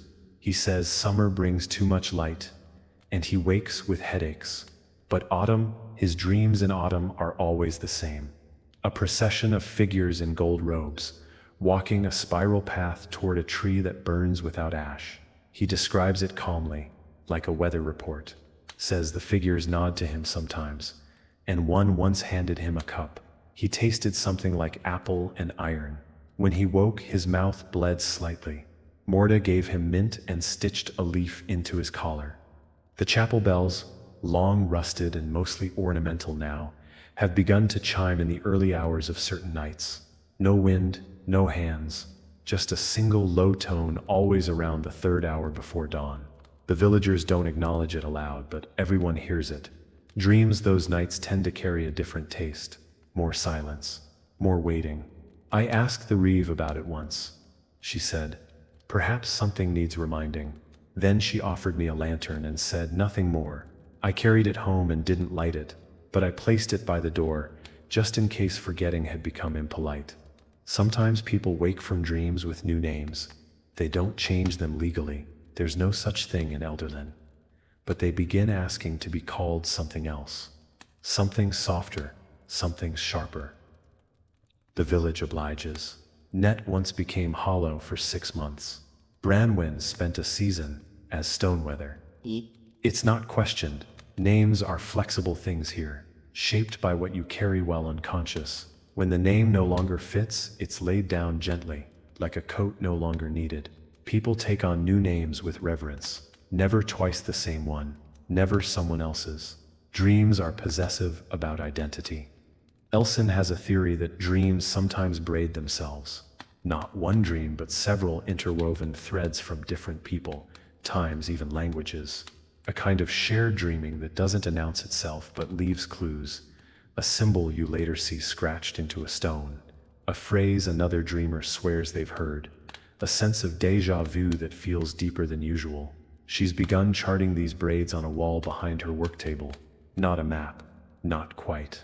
More like a web of threads that occasionally hum under candlelight. She touches the intersections like a musician tuning something ancient. She says it helps her sleep more soundly. And so another night begins. Shadows stretch long over cobbled paths. Curtains are drawn softly like the closing of a book between pages. A few lanterns flicker with the color of old copper. Somewhere a kettle whistles just once. The villagers settle, not in fear, not in haste, but with the same solemnity one gives to prayer. Dreams wait at the edge, some new, some familiar, some shaped like questions no one yet knows how to ask. And Elderlin, wrapped in stillness, exhales. It's not sleep that binds the village. It's trust. Trust that whatever comes in the night will be met with eyes willing to see, and hearts still tender enough to believe. In the far corner of Elderlin, tucked behind the mill where the shadows stack like books no one's read, there's a narrow cottage with 3 chimneys and no smoke. It belongs to no one and yet is always tidy. The door never opens. The windows stay laced with dust, and the ivy that climbs its walls never wilts, even in winter. Children call it the sleeper's house. They dare each other to knock. None ever do. Not really. Once, a boy left a flower on the doorstep. The next day the flower was gone. And the boy dreamed he was old, sitting in a chair in that very house, sipping tea with someone who wore his face but spoke in riddles. Marta says the house dreams on behalf of the village. It keeps the overflow. When too many minds dream too deeply, it catches the excess, holds it, digests it, stores it like a winter larder. That's why, she claims, no one's ever seen the roof leak or the ivy freeze. The house is full of dreams pressed into its beams and floorboards like dried herbs. Elson says she once smelled thyme and salt when she passed too close to it, said it reminded her of a memory she didn't have.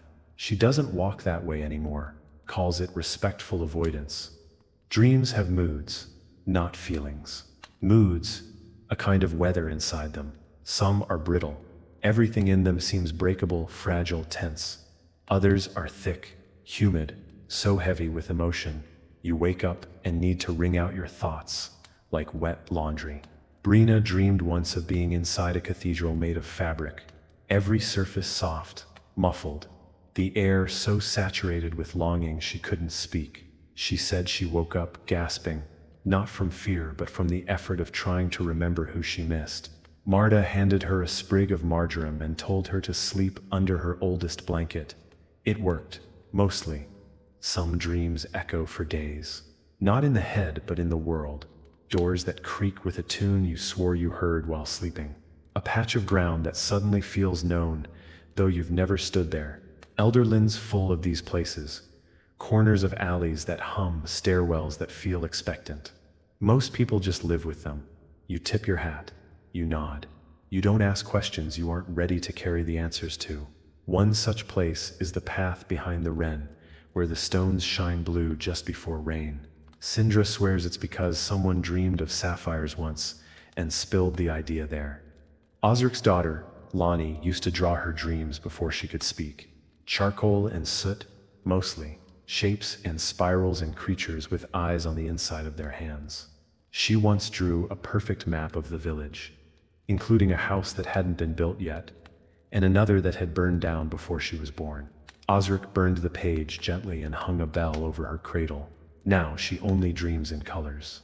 Says she wakes up tasting blue or hearing green. She's 7. Last week, she drew a staircase that Marta refused to look at. Elson folded the paper into a boat and let it float down the river. It sank immediately. There's an old belief that a dream unspoken becomes heavier, that the longer you hold it inside, the more it bends you, tilts your smile, warps your laugh, stretches your silences. That's why the dream wall exists. Why people murmur to flowers and write on stones. Not to be understood, just to set something down. Even Crimp once barked at the dream wall for 10 full minutes. The next morning, a strip of parchment appeared beneath one of the stones, a series of paw prints shaped like stars. Fen framed it, says it's his most honest piece of art. Some villagers sleep facing north, some south, some change direction every night, depending on the weather or the way their heart feels. It's not superstition, it's orientation, like angling yourself towards something distant but attentive. Marta says north-facing sleep brings colder, clearer dreams, sharp as frost, bright as bells. South is heavier, warm, often full of ancestors. She sleeps east when she wants answers, west when she wants comfort. I asked her which way she faced when she wanted nothing at all. She looked at me, then said, "Then I don't sleep." Net swears there's a particular cloud that carries dreams, a soft gray one that doesn't move like the others. It hovers, low and slow, and when it passes over the village, the dreams that night are always full of climbing, ladders, ropes, staircases that never seem to reach. He watches the sky each evening, just in case. Sometimes he waves at it. Once, he fell asleep in a chair with his arms still raised. Dreamed he was pulling himself up an endless rope that sang like birdsong when touched. He woke with sore arms and a smile. The sky that morning was clear, completely. There are dream thieves, or so the stories say.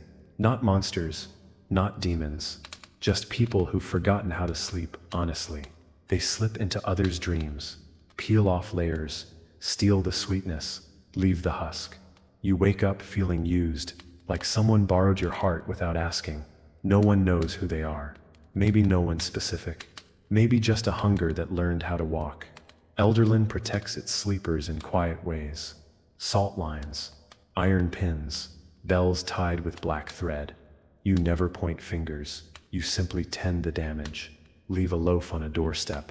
Whisper a name 3 times and hope it doesn't echo back. Every so often, a dream becomes a song. Not one you can hum, not exactly, but one you can feel in your chest like the tail end of thunder. Brian once dreamed a lullaby she couldn't sing aloud, only whistle. The notes made the birds fall quiet, made the reeve cry. No one knows why. She doesn't whistle it anymore, but the sound still sits in her house. In the wood of the floorboards, the weight of the silence. Guests sleep deeply there, sometimes too deeply. One man overslept by a day and claimed he saw his future through a crack in the wall. He left without taking his boots. And yet, despite all this strangeness, no one in Elderland fears dreams, respects. Yes, prepares for, absolutely, but not fear. You only fear what wants to harm you. Dreams don't want, they offer, show. Sometimes they warn, sometimes they reflect, but mostly they accompany.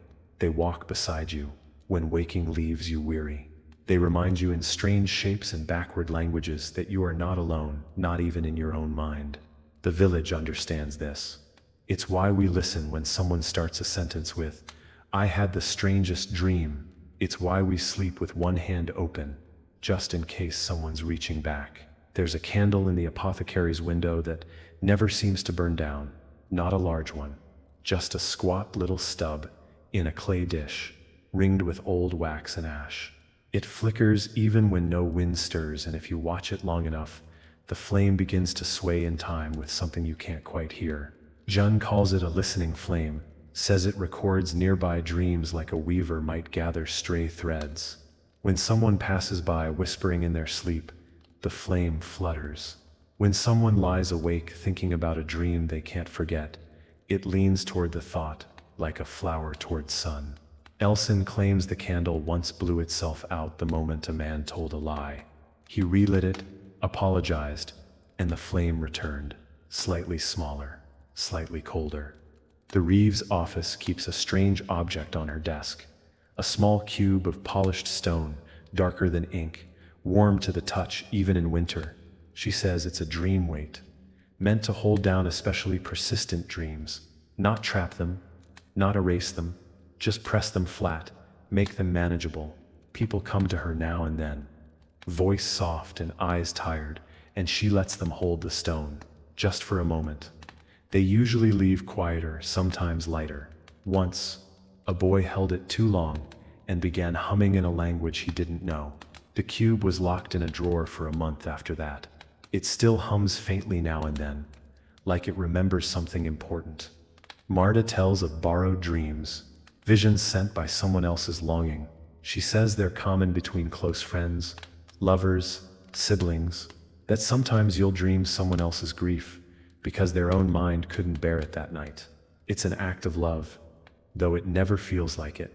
You wake with weight in your chest, a taste in your mouth that doesn't match your life.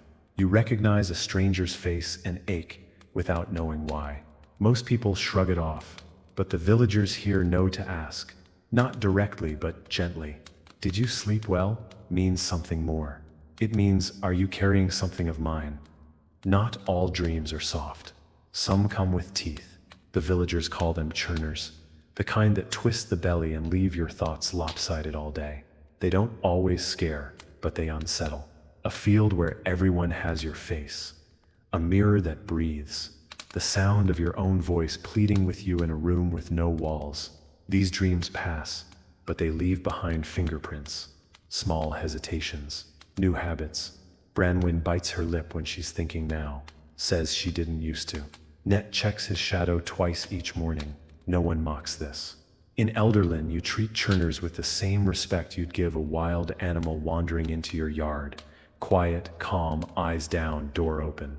Sindra believes the mind has doors, and some dreams are keys. The trick, she says, is knowing which key fits which lock, and which locks should never be opened. She teaches dream reading to those brave or foolish enough to ask. Not interpretation, not symbols, reading. Listening to a dream like it's telling you a story in the wrong order. She'll sit with someone, ask them to describe the dream from the middle first, then the end, then the beginning last. Somehow the meaning reshapes. Sometimes it evaporates. Dreams lie, she says, but only when told front to back. In Elderlin, it's considered poor form to end a conversation about a dream with certainty. You always leave it open. Maybe it meant something, you say, or perhaps it was just the stew. It's not that people avoid conclusions, it's that finality has a way of attracting attention. If you say that dream meant X, you risk something listening in and saying, oh, let me clarify. So people hedge. They nod. They keep a little uncertainty folded in the pocket of their minds, like a charm. Dreams don't mind uncertainty. In fact, they prefer it. Brina once dreamed she was a crow flying over the village, seeing everyone's secrets as colors. Guilt was green. Love, violet. Regret showed up as yellow smoke curling around chimneys. She said she spent most of the dream trying not to look at anyone too closely. When she woke, she avoided eye contact for a full day. Morta gave her a blue scarf to wear around her shoulders and said, "You're not meant to see all that." Brina wore the scarf for a week. Then she gave it to someone else without explaining why. That's how healing moves here, quietly, hand to hand, without naming itself. There's an unspoken belief that a dream shared aloud becomes less likely to return. Not always, but often, that by voicing it, you release its hold. Some people hoard dreams because of this, afraid that by speaking them, they'll lose something sacred. Others speak them immediately, like curses they're trying to cast out. The bakery once hosted a dream spill, a morning where anyone could speak their dreams into the rising steam. Lissa kept the windows open. The room was thick with truth that day. Everyone said the bread tasted different, warmer, wiser, like it had something to say back. Occasionally, someone sleepwalks into the chapel and kneels at the altar. They never remember doing it. They never leave offerings. Just kneel for a time, then rise and return home. It's become a quiet ritual. The reeve leaves the door unlatched on moonless nights. No candles are lit. No hymns are sung. Just presence. It's said that the old gods, if they ever came here, prefer that kind of worship. The kind that doesn't demand, doesn't promise, just arrives with quiet breath and borrowed sleep. Even the earth dreams, or so the oldest tales go. That's why stones hum before storms. Why certain trees lean in toward travelers like they're eavesdropping. Why the river sometimes sings songs no one has taught it. There's a boulder in the northern field that's warm even in frost. People touch it before big choices. No reason, no blessing promised. It's just a rock that's been listening longer than any of us. Morda claims to have once dreamed of its heartbeat, said it sounded like thunder waiting for permission. And as another night draws in over Elderlin, you can feel the dreams beginning to gather, not rushing, just arriving, the way fog does, the way silence does, slowly, confidently, like something with the right to be here. People draw their curtains, tuck their notes, light the small lamps filled with dream oil and rosemary, and then they lie back, eyes closed, minds open, just enough. Not too far, just enough to say, I'm here, show me gently. And the dreams, loyal as old friends, arrive, some heavy, some bright, all waiting to be remembered. There's a cellar beneath the Reeves house that no one uses for storage anymore. Not since the jars started rearranging themselves. Quietly, of course. Subtle enough that you doubt your own memory until you reached for the elderberry and found sage, or went to grab kindling and saw the logs stacked in a spiral instead of a pile. The Reeve believes the cellar is dreaming, not haunted, not cursed, just deep in some old slumber, replaying the shapes of things long forgotten. She still goes down there once a week with a lantern and a loaf of bread, leaves both on the center table, and whispers, "If you wake, be kind." Sometimes a dream arrives dressed like a memory, so vivid, so precise, you wake convinced it happened. You remember the smell of the room, the scrape of a chair, the exact expression on someone's face. Then you realize it's not yours. A detail slips. A person you've never met, a house you've never entered. Elderland folk treat these as inherited dreams. Fragments passed down like recipes, mismatched, but meaningful. Branwen once dreamed of sewing a dress she never owned for a daughter she never had. She woke with her hands aching and the taste of tears on her tongue. That afternoon she stitched a shawl without a pattern and gave it to a stranger who'd just arrived. "For what you're carrying," she said, "and what's carrying you." Fenn's dream machine, Harold II, as he's begun calling it now, records tone. Not pitch, not melody, but emotional texture. He places strips of copper across his pillow, connected by tiny coils and iron nails. Each morning, the wires are cold or warm, light or dense. He logs the changes obsessively, cross-referencing with moon phase, diet, proximity to crimp. Last week, after eating too much cinnamon, Harold emitted a single tone that made all the spoons in Fenn's kitchen ring slightly out of tune. He considered it a success. He now avoids cinnamon and dreams of better acoustics. Sindra teaches that not all dreams are finished. Some end mid-thought, mid-sentence, mid-fall. These are open dreams, she says, and they will return until you learn to land, or leap, or listen. They don't follow rules. They spill, bleed into the next night. They may show up weeks later disguised in a different setting, wearing a different face. She trains her students to keep a dream net, a series of signs and cues that help them recognize the repeat visitors. A red door, a silver cup, a shadow without a source. When you see it, she says, don't react, just walk slowly. It's already seen you. There are legends of the sleepless dreamers, people who don't sleep, but dream anyway. Not daydreams, not hallucinations. True dreams, layered over waking life like a second skin. They walk among us, half here, half elsewhere. Osric once met a man on the road who spoke in riddles about a garden made of ash and time. When asked where he was going, the man said, I'm returning from what hasn't happened. He was gone before the next breath. The spot where he'd stood smelled faintly of mint and river stone. That night, half the village dreamed of their childhood homes, upside down and filled with bees. Marta believes dreams speak in scent. Not always, but often enough to matter. Smell cuts deeper, she says. Memory can lie. Scent doesn't bother. She keeps a shelf of vials filled with the dream scents she's captured. Burnt honey, iron and rain, candle smoke on wool. People come to smell them when they've forgotten what a dream meant but can't forget how it felt. One woman broke down sobbing after catching the scent labeled hearthlight.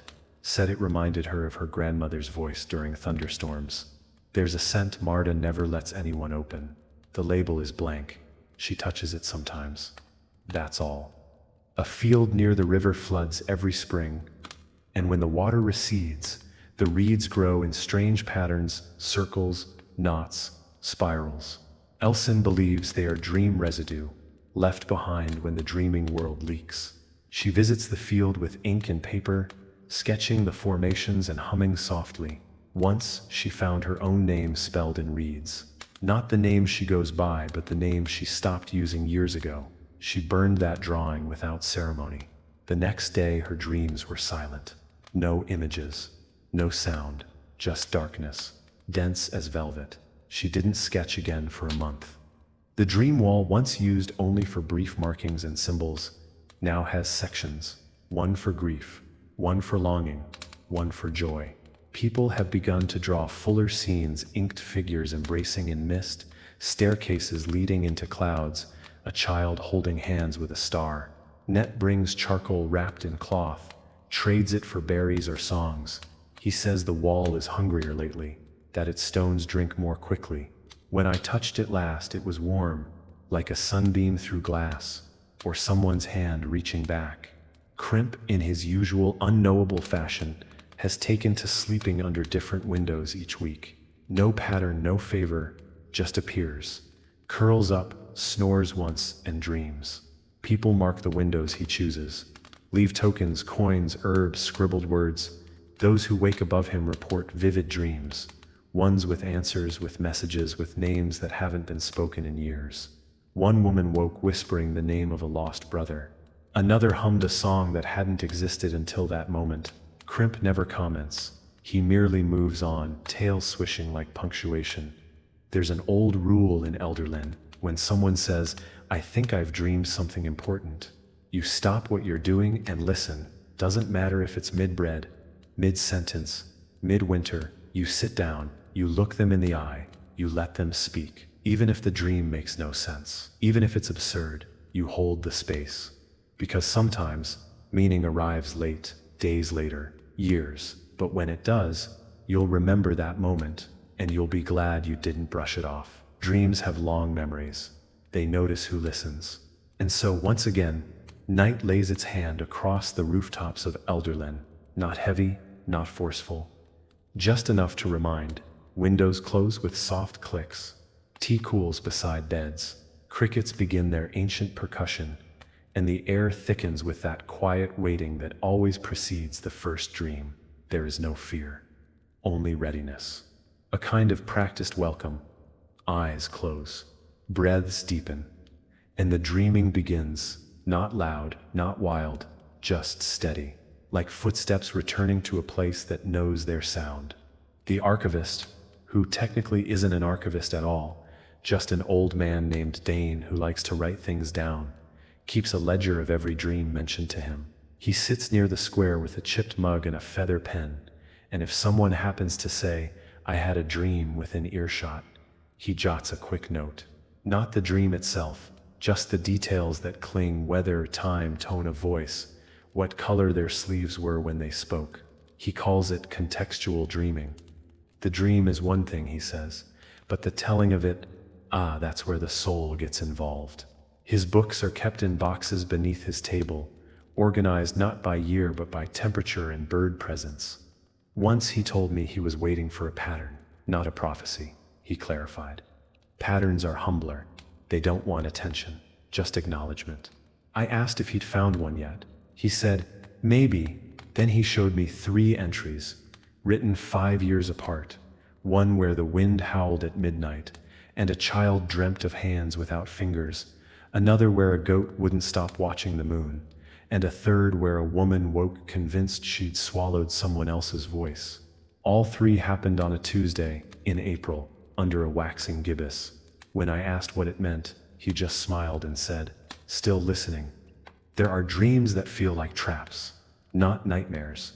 Those are loud, dramatic, sometimes even helpful in their own way. No, these are quieter, places where your feet sink just slightly too deep, where conversations loop, where the sky looks wrong but only a little.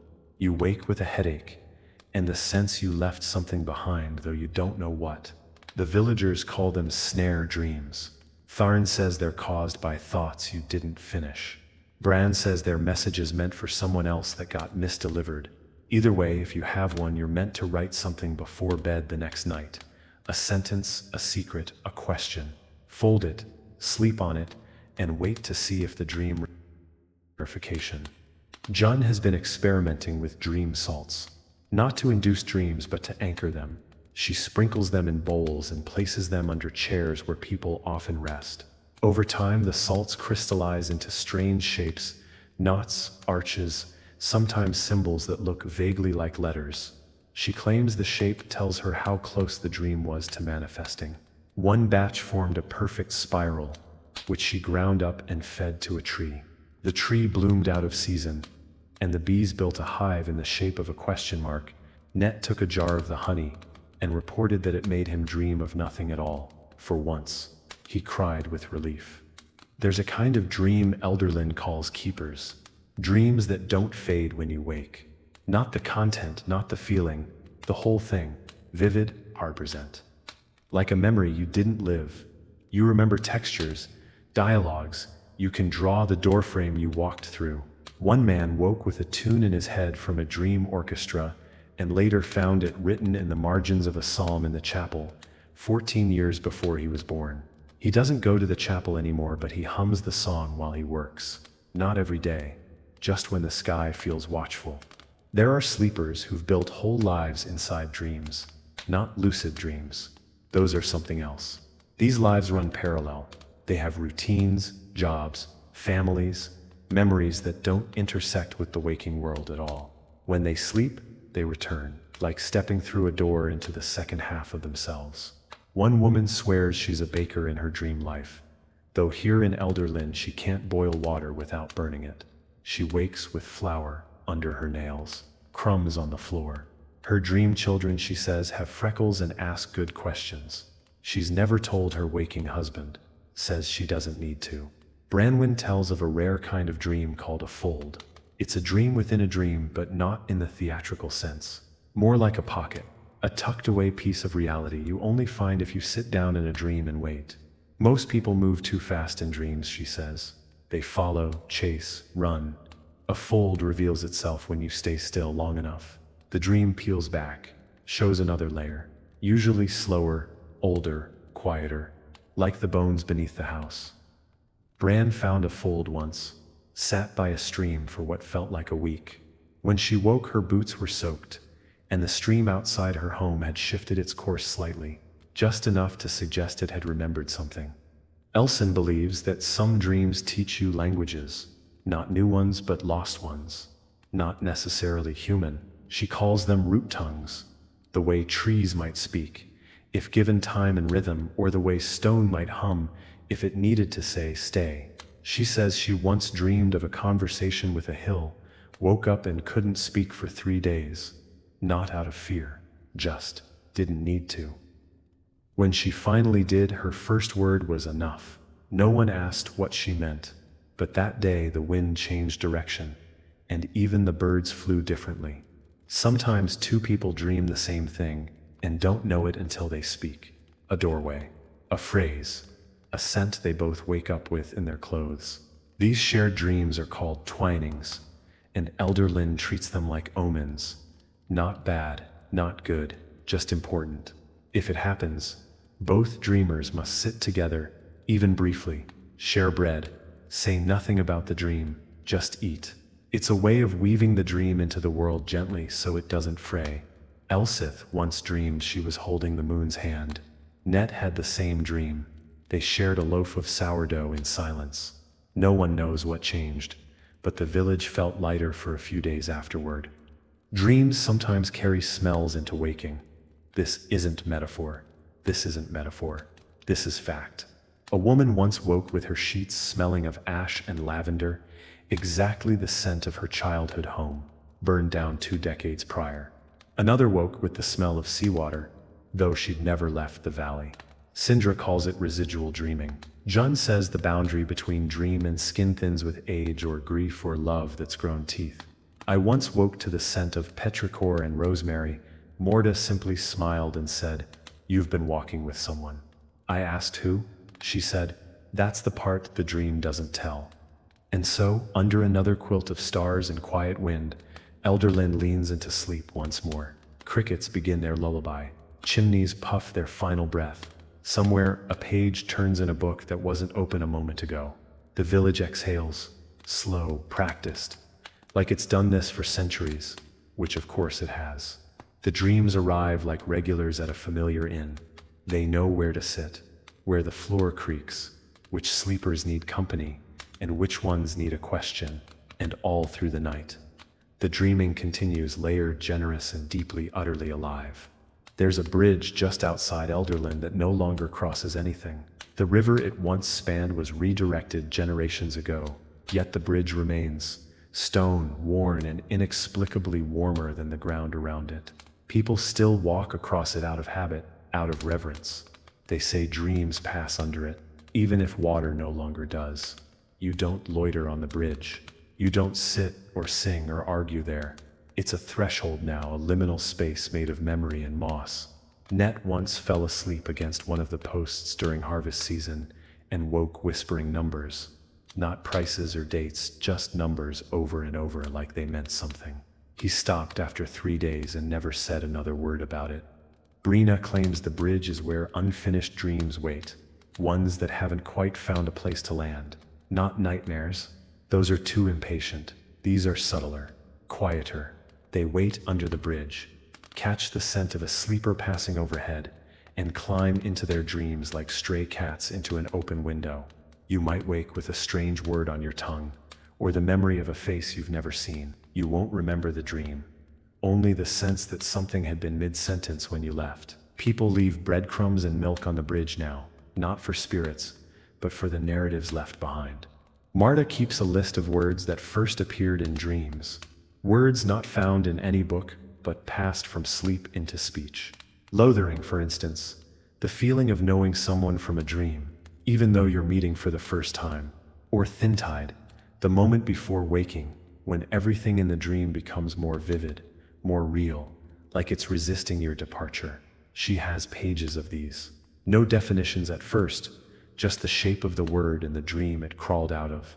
She waits to see if anyone else uses them.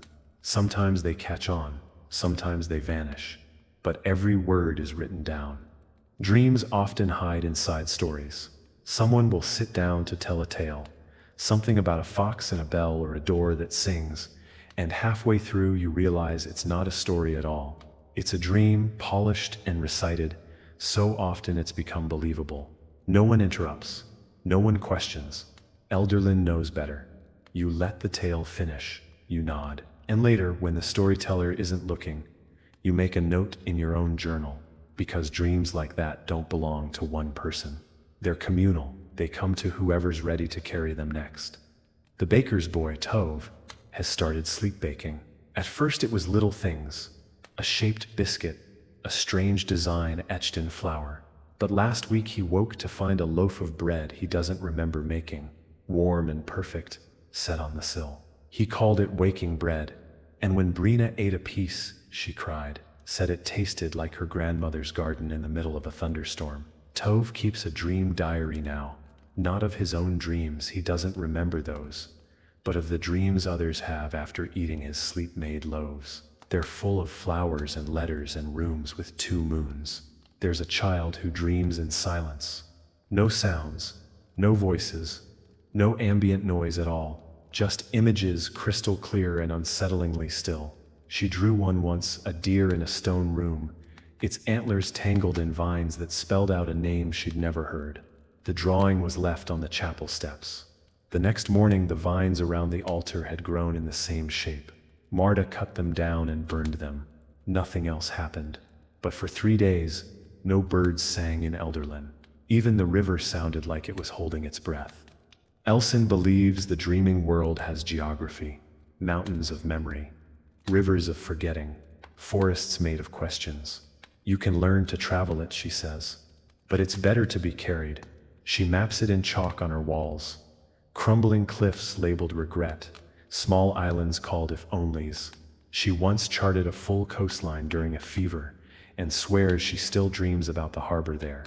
It smells like lost time, she said, and every boat is already leaving. I asked if she's ever tried to get on one. She looked at me like I'd missed the point. You don't go to leave, she said. You go to remember what you wanted. Some people talk in their sleep, but Elderlin pays special attention to those who answer in their sleep, not echoing a sound or mumbling nonsense, but responding. Elsith's husband once whispered, "I understand," and no one had spoken to him. The next morning, he built a bench he didn't need and placed it beside the mill, said it was for a visitor. No one asked more. The visitor arrived a week later, a man who claimed to have followed a dream all the way from the next valley. He sat on the bench, wept, and left before dusk. The bench remains, untouched, waiting again. The river, despite its many practical uses, is widely believed to be a dreamkeeper, not a metaphorical one, literal. Marta says the current knows which dreams are safe to carry and which ones need anchoring. When someone can't sleep, they write down the dream they wish they'd had and float it downstream in a waxed envelope. If it's accepted, the river stays calm. If not, it rises a little, enough to lap at the bank, enough to remind you to be more careful with your intentions. Net once sent 3 dreams and received back a frog with a mark on its back shaped like a key.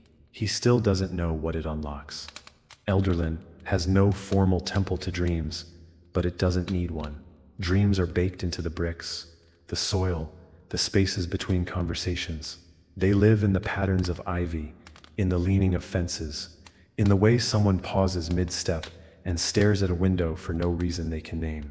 You don't need altars when the whole village has become one. You only need to treat each moment, each silence, each story, each flicker behind the eyes, with the care due a sacred thing. Because in Elderlin, dreams are not guests, they're family. Strange, unpredictable, sometimes inconvenient family, but deeply loved all the same. And so, another night prepares its quiet descent. The sky shifts from gold to bruised violet. The lanterns flicker into life, casting halos on doorways and familiar paths. A breeze carries the scent of rosemary and something older, something that smells like sleep just about to begin. The village tilts gently towards slumber, and the dreams begin to uncurl, stretching like cats in worn windows. And one by one the sleepers follow. The old clock tower at the edge of Elderlin doesn't keep time anymore. Its hands stopped 57 years ago at 3:11 in the morning, and no one has bothered to fix them. The villagers say it's better that way. Time's softer when it sleeps, Marta once said, nodding toward the frozen clock face. And sure enough, anyone who naps within earshot of the tower, especially in the late hours just before dawn, wakes slower, deeper, like they've been gone longer than they should have been. Elson calls it threshold time, says it's when the world holds its breath, just long enough for something to cross from one side to the other.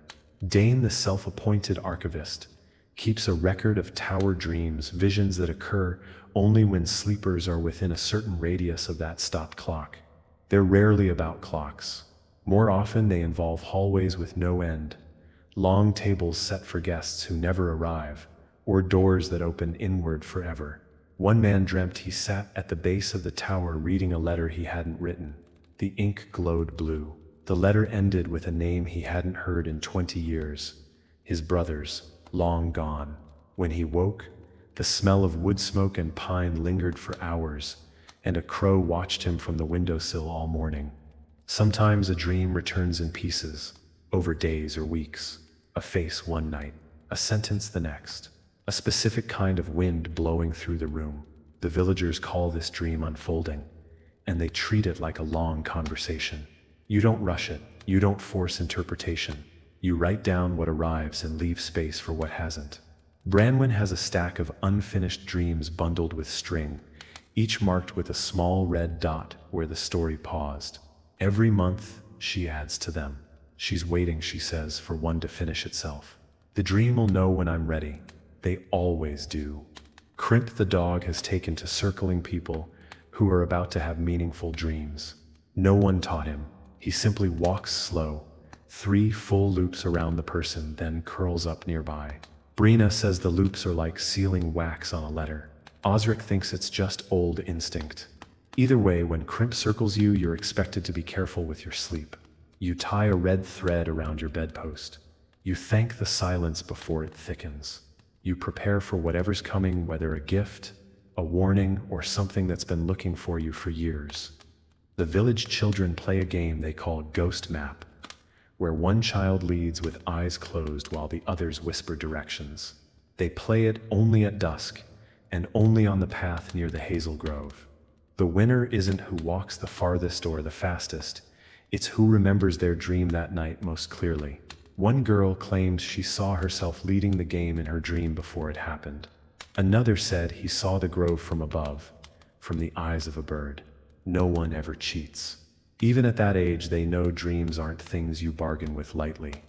Elson's root tongue project has become more elaborate. She's begun speaking the phrases aloud into jars of honey, then sealing them. She believes dreams can ferment in sweetness. That language grows more truthful when mixed with something made from bees and bloom. She gifted Marta a jar last week, whispering to remember forward. Marta hasn't opened it, but she holds it sometimes, especially before sleep. I asked if she's heard anything. She said, not yet, but the jar feels heavier on some days than others, which in Elderlin counts as communication. Some dreams are claimed to be contagious. A baker dreamed of falling endlessly through a room with no floor. The next day, 3 people reported the same dream, each from a different vantage point. One falling, one watching, one waiting at the bottom. The bakery closed for 2 days, just in case. When it reopened, all the bread had spirals carved into the crusts, and the air smelled faintly of salt. People still bought it. Some even asked for the falling dream on purpose. They said it helped them let go of something they didn't have words for. A kind of emotional exhale. Forestary sea. In the colder months, the dreams lean quieter, not darker, just hushed. Softer edges, fewer voices, more texture. Elsith refers to them as wool dreams, warm, weighty, slightly itchy around the edges. They tend to center on familiar places made unfamiliar, your own home with one too many doors, your garden overgrown with trees that remember you. You wake from them with the feeling that something moved inside your coat while you slept. You check your pockets, your boots, the window latch. Nothing's changed, not visibly, but you light a second candle anyway, just in case something came in to stay. Dreaming in Elderlin has never been a solitary act. Even when you sleep alone, your dream is part of a wider weave. That's why people hum when passing others at dusk. Not a song, just a note. A reminder that dreaming is communal, that what you carry into sleep might brush against someone else's dream midnight, tangle for a moment, then part again. The hum is a kindness, a warning, a blessing, and it's understood by all. Even the birds go quiet when the humming begins. Jun's experiments with dreaming continue. She's begun writing down other people's dreams, using a blend of soot, rosemary oil, and a tincture of poppy milk. The resulting ink shimmers when wet and dries with a faint floral scent. She claims dreams written this way become easier to reread. They don't fade, she said. They settle. One parchment glowed faintly in the moonlight. When read aloud, it made a baby stop crying instantly and an old man fall asleep mid-sentence. She's cautious now. Doesn't write every dream. Only the ones that ask to be remembered. Those, she says, carry themselves. And as the hour turns and the last light folds into night, Elderlin once again prepares for sleep. A final log tossed into the hearth. A page turned. A name whispered to the ceiling. Just in case the dreaming world is listening. Sleep here is not escape. It's engagement. A crossing. A conversation that continues long after the eyes close. The village hums, barely audible. A song only dreams know the words to. And in that quiet, dreams begin again. Not as guests, as hosts. In the grove behind the weaver's cottage stands a single tree, unlike the others. A tall, thin ash with bark, pale as parchment, and leaves that rustle like whispers, even without wind. The villagers call it the dream post. You don't speak to it, you write. Small scraps of linen or paper, tied to the lowest branches with thread. Never twine. Twine offends it, apparently, though no one knows how that rule was discovered. The messages are short. Names, questions, confessions. They vanish overnight. No rustling, no fluttering, just gone. And often, a dream comes soon after. Not an answer exactly, but something shaped like one. Fen once tied a note that said only, "What do I still owe?" He dreamed of a coin too smooth to spend, being placed on his tongue by a child with no eyes. He woke with the taste of copper and the sudden need to apologize to someone he hadn't seen in years. He walked to the next village, came back 2 days later with a bruise on his cheek and a smile that looked heavier than before. He's never said what happened, but he brings flowers to the dream post now, never ties anything, just lays them at its roots, like a thanks you don't dare speak aloud. The Reeve tells of echo dreams, not your own, not shared, not inherited, but ambient, dreams that cling to places, especially old ones, and enter you like a scent when you sleep nearby. A rusted barn, a forgotten cellar, a bend in the road where the wind shifts wrong. You don't recognize the people or the places, but the emotion is thick and familiar. Grief that isn't yours, relief with no context. Once a traveler stayed in the village inn and dreamt of birthing a foal, though he'd never seen a horse up close. He woke with straw in his boots and a sore back, didn't stay for breakfast, just nodded at the stable on his way out and left a coin behind. Elson's been keeping a dream jar, a clear vessel filled not with paper or herbs, but sound. She sings into it each morning, a note pulled from whatever she dreamed, sometimes sharp, sometimes soft, always brief. She seals the jar and places it with the others on a shelf high above her bed.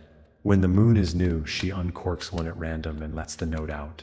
You don't hear it exactly, but you feel it. The floor changes. The shadows move. Crimp whines. Once the jar let out a note that made every lantern in the room flicker blue. Elson lit a candle after that and whispered, "Not that one again." Children in Elderlin play a different kind of lullaby game. One hums a tune, the others lie still, eyes closed, and try to dream before the song ends. Most fall into a light doze. One or two twitch, mutter, wake with wide eyes. They don't share what they saw. It's not part of the game. But afterward they draw symbols in the dirt. The same shapes appear again and again. A spiral inside a square, a pair of wings made of keys, a single line that curves once like a hook.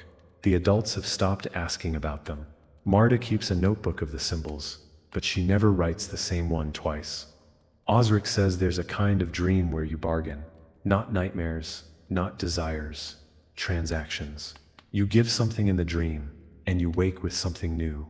Clarity, memory, pain moved slightly off center. The cost is never clear. Sometimes it's a tooth you didn't notice gone. Sometimes it's forgetting the name of your first teacher. People approach these dreams carefully. You're supposed to leave your shoes pointing north before bed. You're supposed to sleep with something borrowed under your pillow. And if you wake with your left hand numb, you're not to speak until midday, not even to say hello. One of the oddest stories comes from the miller's apprentice, who dreamed he was a bell, not holding one, not hearing one, being one. He said he could feel sound moving through him, breaking apart and reforming, echoing back with meaning he couldn't understand. When he woke, he wept. Not from sadness, he said, but because for the first time he'd truly felt heard. Since then, he rings the mill bell every Thursday at dusk. Even when there's no announcement to make, people come out to listen. Not out of curiosity, out of respect. A kind of communal remembering, a tribute to resonance. Marta says some dreams are seeded by others.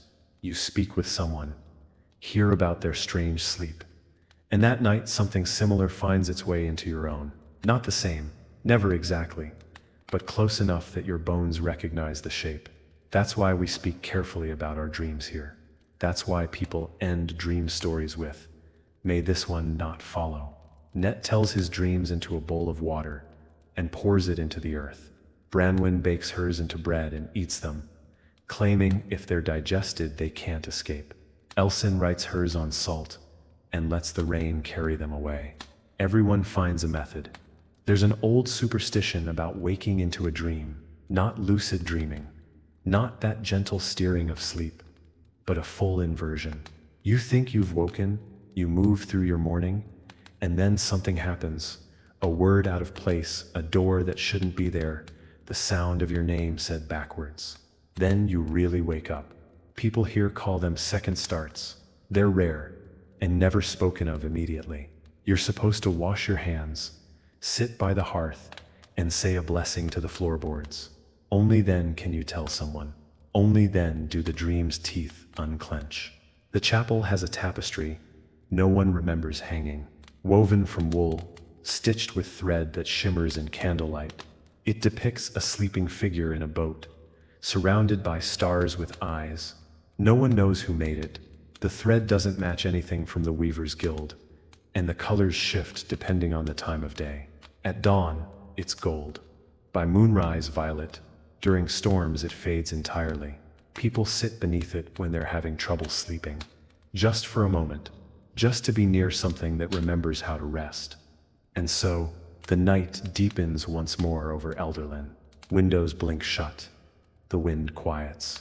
The sky folds in, not heavily, but with the tenderness of a story being retold one last time. The villagers settle, not with fear or resistance, but with the familiar hush of a place that understands dreaming as a kind of return. Lamps dim, breath slows, and the dreams slip in like old friends coming in from the cold, uninvited, but always welcome. The forge dreams differently than the rest of Elderlin. Not a person's forge. The forge, Tharn's forge. The one set into the side of the old hill, stone-lined and soot-stained, with tools that seem older than the village itself. At night, long after the coals cool, the air inside thickens. Not with smoke, something subtler. A presence, almost. Tharn doesn't speak much about it, but once he admitted to hearing breathing in the early hours. Not his own, not close. Deep and slow like the earth itself drawing breath. Sometimes the anvils are warm in the morning. Once a hammer moved from its peg to the workbench overnight. When asked why, Tharn only said, "Something's trying to shape what we forget." He's not the only one who hears things. Several of the younger apprentices, those brave enough to sleep in the loft above the forge, have spoken of voice dreams. Not dreams with voices. Dreams that are voices, just sound in the dark, like being read to by a fire that hasn't yet been lit. They wake up knowing things. How to hold metal just so, which alloy sings best under pressure. One boy claimed to dream in sparks, flashes of understanding, brief and bright, that vanished by breakfast. The villagers don't push for explanations. They just nod, buy their tools, and pay a little extra when the balance is too perfect. Jun believes the forge dreams because fire remembers that heat keeps more than warmth. It holds echoes. The sound of sorrow sung into iron, the fear baked into hinges, the joy welded into wedding rings. When she speaks of it, her voice gets quiet. "We don't work metal," she says. "We awaken it." She once pressed a cooled horseshoe to her temple, and claimed to see a gallop across snow, a rider laughing, a fall that wasn't fatal but nearly. She gave the horseshoe away to a stranger passing through, said it belonged somewhere else now. That night, the stranger slept under a tree and didn't move once. Woke up crying. Dreams have seasons, they say, but there are also temperatures. Hot dreams, cold dreams, damp dreams that stick to you. Fenn once charted his dreams using a scale he made up: scorched, warm, tepid, frostbitten. It's not about content, he explained. It's how the dream leaves you, what temperature your soul feels when you wake. Most dreams fall somewhere in the middle, but every now and then someone wakes shivering, drenched in sweat despite the cold, or they complain of dry throats after a dream that had no sun. These extremes are watched closely. Marta checks their eyes, their nails. Dreams that run too hot or too cold tend to carry messages meant for more than the dreamer. There's an abandoned rowboat at the edge of the old lake, half sunk and covered in moss. No one moves it. It's been there longer than most can remember. People call it the resting boat. No one's ever seen anyone sit in it. But strange things happen when you sleep nearby. You dream of travel, of crossing, of long, slow journeys through fog. Osric dreamt of ferrying someone across a silver river. When he woke, there was sand in his boots, and an unfamiliar coin in his palm. He keeps the coin in his pocket now, touches it when the sky turns the color of forgetting. Some dreams blur the line between body and thought. The villagers call them hollowings, dreams where you become something else entirely. A tree, a mirror, a gust of wind over wheat. These dreams don't come often, and they tend to leave the dreamer quiet for a day or two after. Brina once dreamed she was a well, filled not with water but memories. People came to draw from her, and she let them. When she woke, her voice was hoarse, and her hands trembled like she'd lifted buckets all night. Morta brewed her tea with pine needles and said, "You were useful. That's a weight." In certain families, dreaming is treated like inheritance. Stories passed down say that great-grandmothers had visions of floods, and now the daughters dream only in rain, that an old uncle dreamed of wolves, and now every boy born since wakes howling once before they're 10. There's no pattern, only reverence. People sleep with heirlooms beneath their pillows, not for protection, for connection. A comb, a button, a scrap of cloth once worn during a particularly strange night. The dreams that come after are rarely simple, but they carry fingerprints, echoes, familiar voices in unfamiliar skies. The library, if you can call one cupboard of old texts a library, contains a book bound in cracked red leather with no title. Inside are dream descriptions written in 3 different hands, spanning over 100 years. The entries are unnumbered, unmarked, and undated. They simply are. No one knows who began it, but villagers still add to it now and then, usually anonymously. One entry reads, "I became a door. People passed through me into versions of themselves they feared." Another says, "A garden of mouths. Each asked a question I didn't want to hear." The book hums faintly on humid days. Not a sound, a vibration, like it's remembering too. Elson swears dreams cluster around certain types of music. Not melodies, not tunes, but tones. She's begun testing it with a hand-cranked music box, each cylinder carved differently. One summons dreams of glass cities. Another, long corridors filled with paper. She catalogs them meticulously. She believes the right sequence could lead someone to a specific dream on purpose. "You could send someone somewhere," she said once, eyes distant.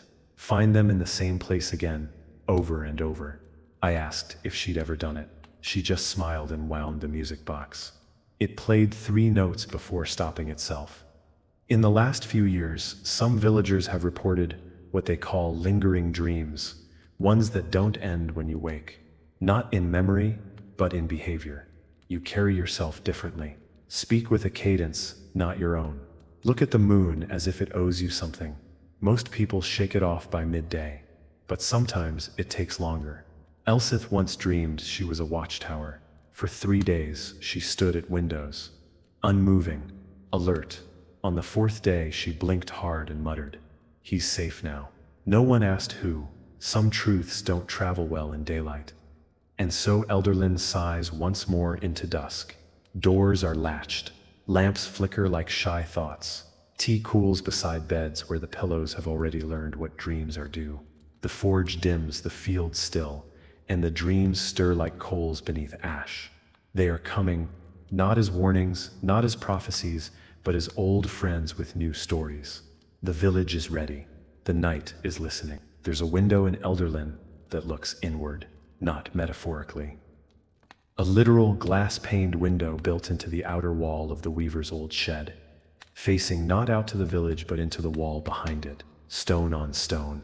Nothing but darkness if you peer close. But if you sleep near it, leaned against the wall, say, or curled beside the doorway, you dream of places that seem built from your own breath, rooms you've never entered but instinctively know. Marta calls it the inward eye, says it reveals not what you hide but what hides in you. Osric boarded it up once, worried about the children. The boards fell by morning, undisturbed. He stopped trying. A girl named Lyra once pressed her hand against that window and whispered, "Show me what I lost." That night she dreamed of a forest grown for memory, each tree a different day, some crooked, some bright with bells. She walked until she found one wrapped in a scarf she recognized. When she woke, she had splinters in her palm and a name on her lips she hadn't spoken since she was small. She didn't tell anyone what it meant, but she left a bowl of milk and honey by the window that evening, and it was empty by sunrise. In Elderlin they say if you leave a door cracked while you sleep, dreams will knock. Just once. A polite rapping, almost hesitant. You won't hear it with your ears, but you'll feel it in the skin of your arms, the rise of your breath, the way your heart shifts slightly in its rhythm. If you acknowledge it, even just with a murmur or a turning in your sleep, the dream enters. Those who wake afterward often report dreams layered like songs, threads of other people's thoughts woven through their own. Sometimes it's peaceful.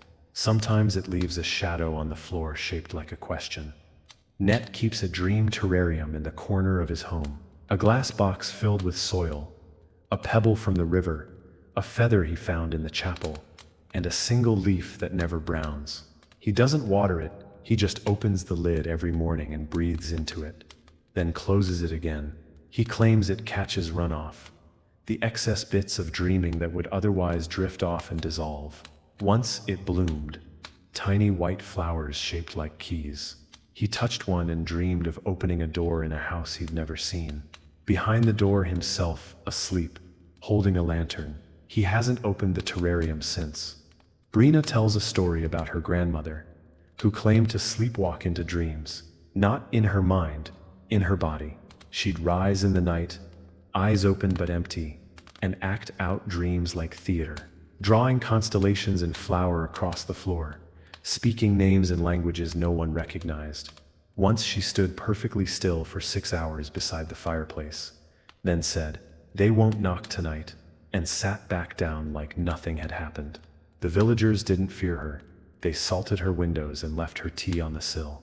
When she passed, they buried her with her slippers on, just in case her dreams needed company.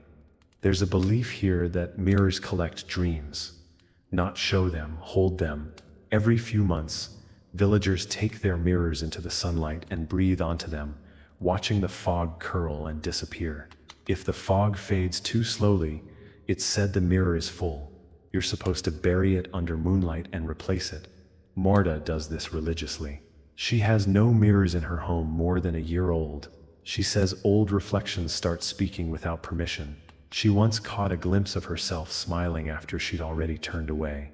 The mirror cracked on its own. No one was surprised. Some dreams arrive in pieces, not over time, but all at once. You wake up with 5 minutes of something clear, sharp, detailed, and then static. A blankness, a curtain drawn. Villagers call it the cut. They say something stepped in, not to harm, just to edit. Jun claims these dreams mean you were seen by something else, not watched, seen. She advises steeping mullein in fennel and drinking it slowly before sleep. It won't stop the edit, she says, but it might let you watch the hand that holds the knife. No one quite knows if she's being metaphorical. No one really wants to. The blacksmith's boy, Darnell, had a dream that left behind a scar, not an emotional one, a real visible mark across his forearm, shaped like an open eye. He swears he never fell, never burned himself. He dreamt he was being watched by something that blinked once every 100 years. When he woke, his skin remembered. Tharn kissed his forehead and wrapped the arm in wool. "It's not always a warning," he said. "Sometimes it's just proof." The mark faded after 3 weeks. The memory didn't. Elson keeps a small bell by her bedside, tied with a ribbon the color of ash. She rings it once when she wakes. Every morning, says it's a way to let the dreams know she made it back, that she remembers, that she noticed. She teaches others to do the same, though some use different tools. A knock on the headboard, a breath through the teeth, a whispered word. Not thank you, not goodbye, just here. A kind of spiritual check-in, like announcing yourself at a door that isn't always open. There's a valley north of Elderlin where the grass grows wrong. It tilts uphill. Though the land itself is flat, no one lives there, but some go there to sleep. On dare, on instinct, on grief. Dreams there are rarely visual, they're felt. Tastes, textures, pulses in the bone. One woman dreamt of her mother's laugh, but couldn't recall the sound, only the warmth it left in her stomach. Another man dreamt of drowning in milk. He's lactose intolerant, and hasn't touched cheese since. The village lets the valley be. You don't name what doesn't want to stay still. And so, the lamps dim once again.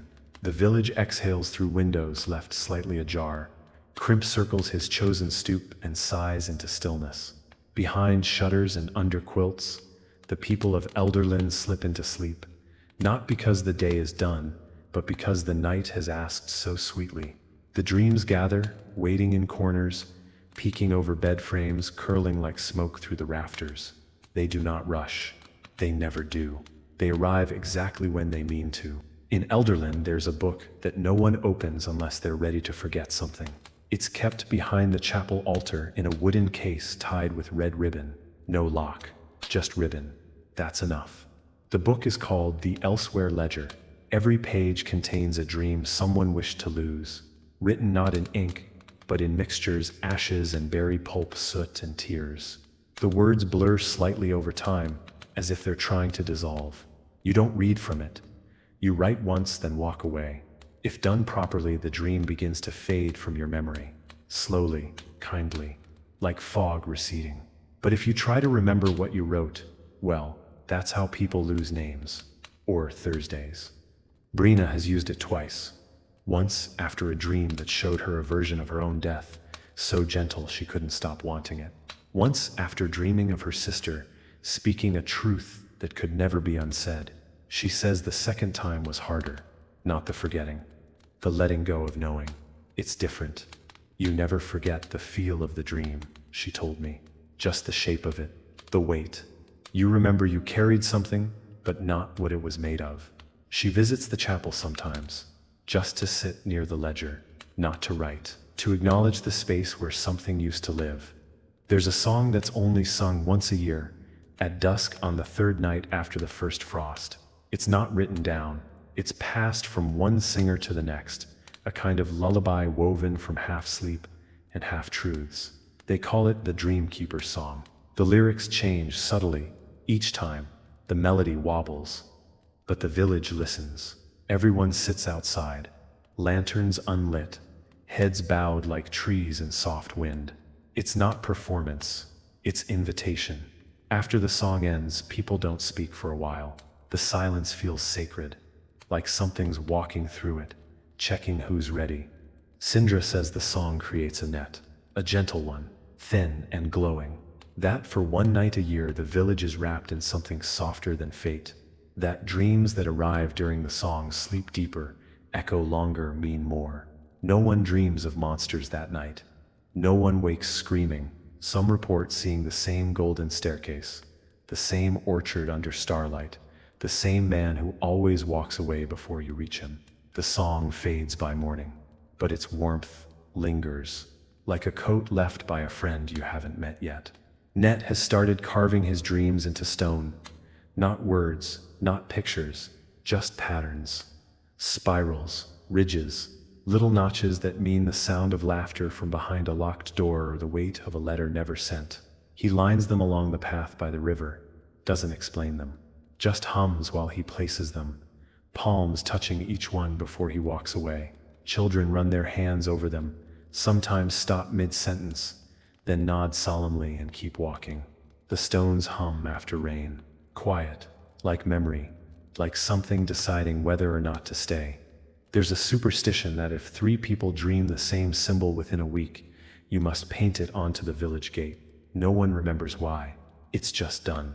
Last spring, it was a birdcage with the door open and a single feather falling. The year before, a crooked tower made of ladders.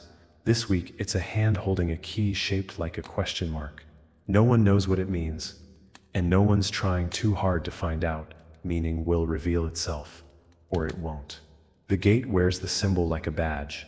No one wipes it off, even when the rains come hard.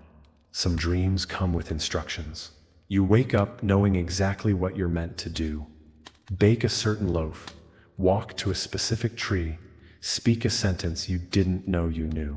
These are called urgings. You don't argue with them, you don't delay, you follow. Marta says an urging is like receiving a letter from the version of you that lives 1 week ahead.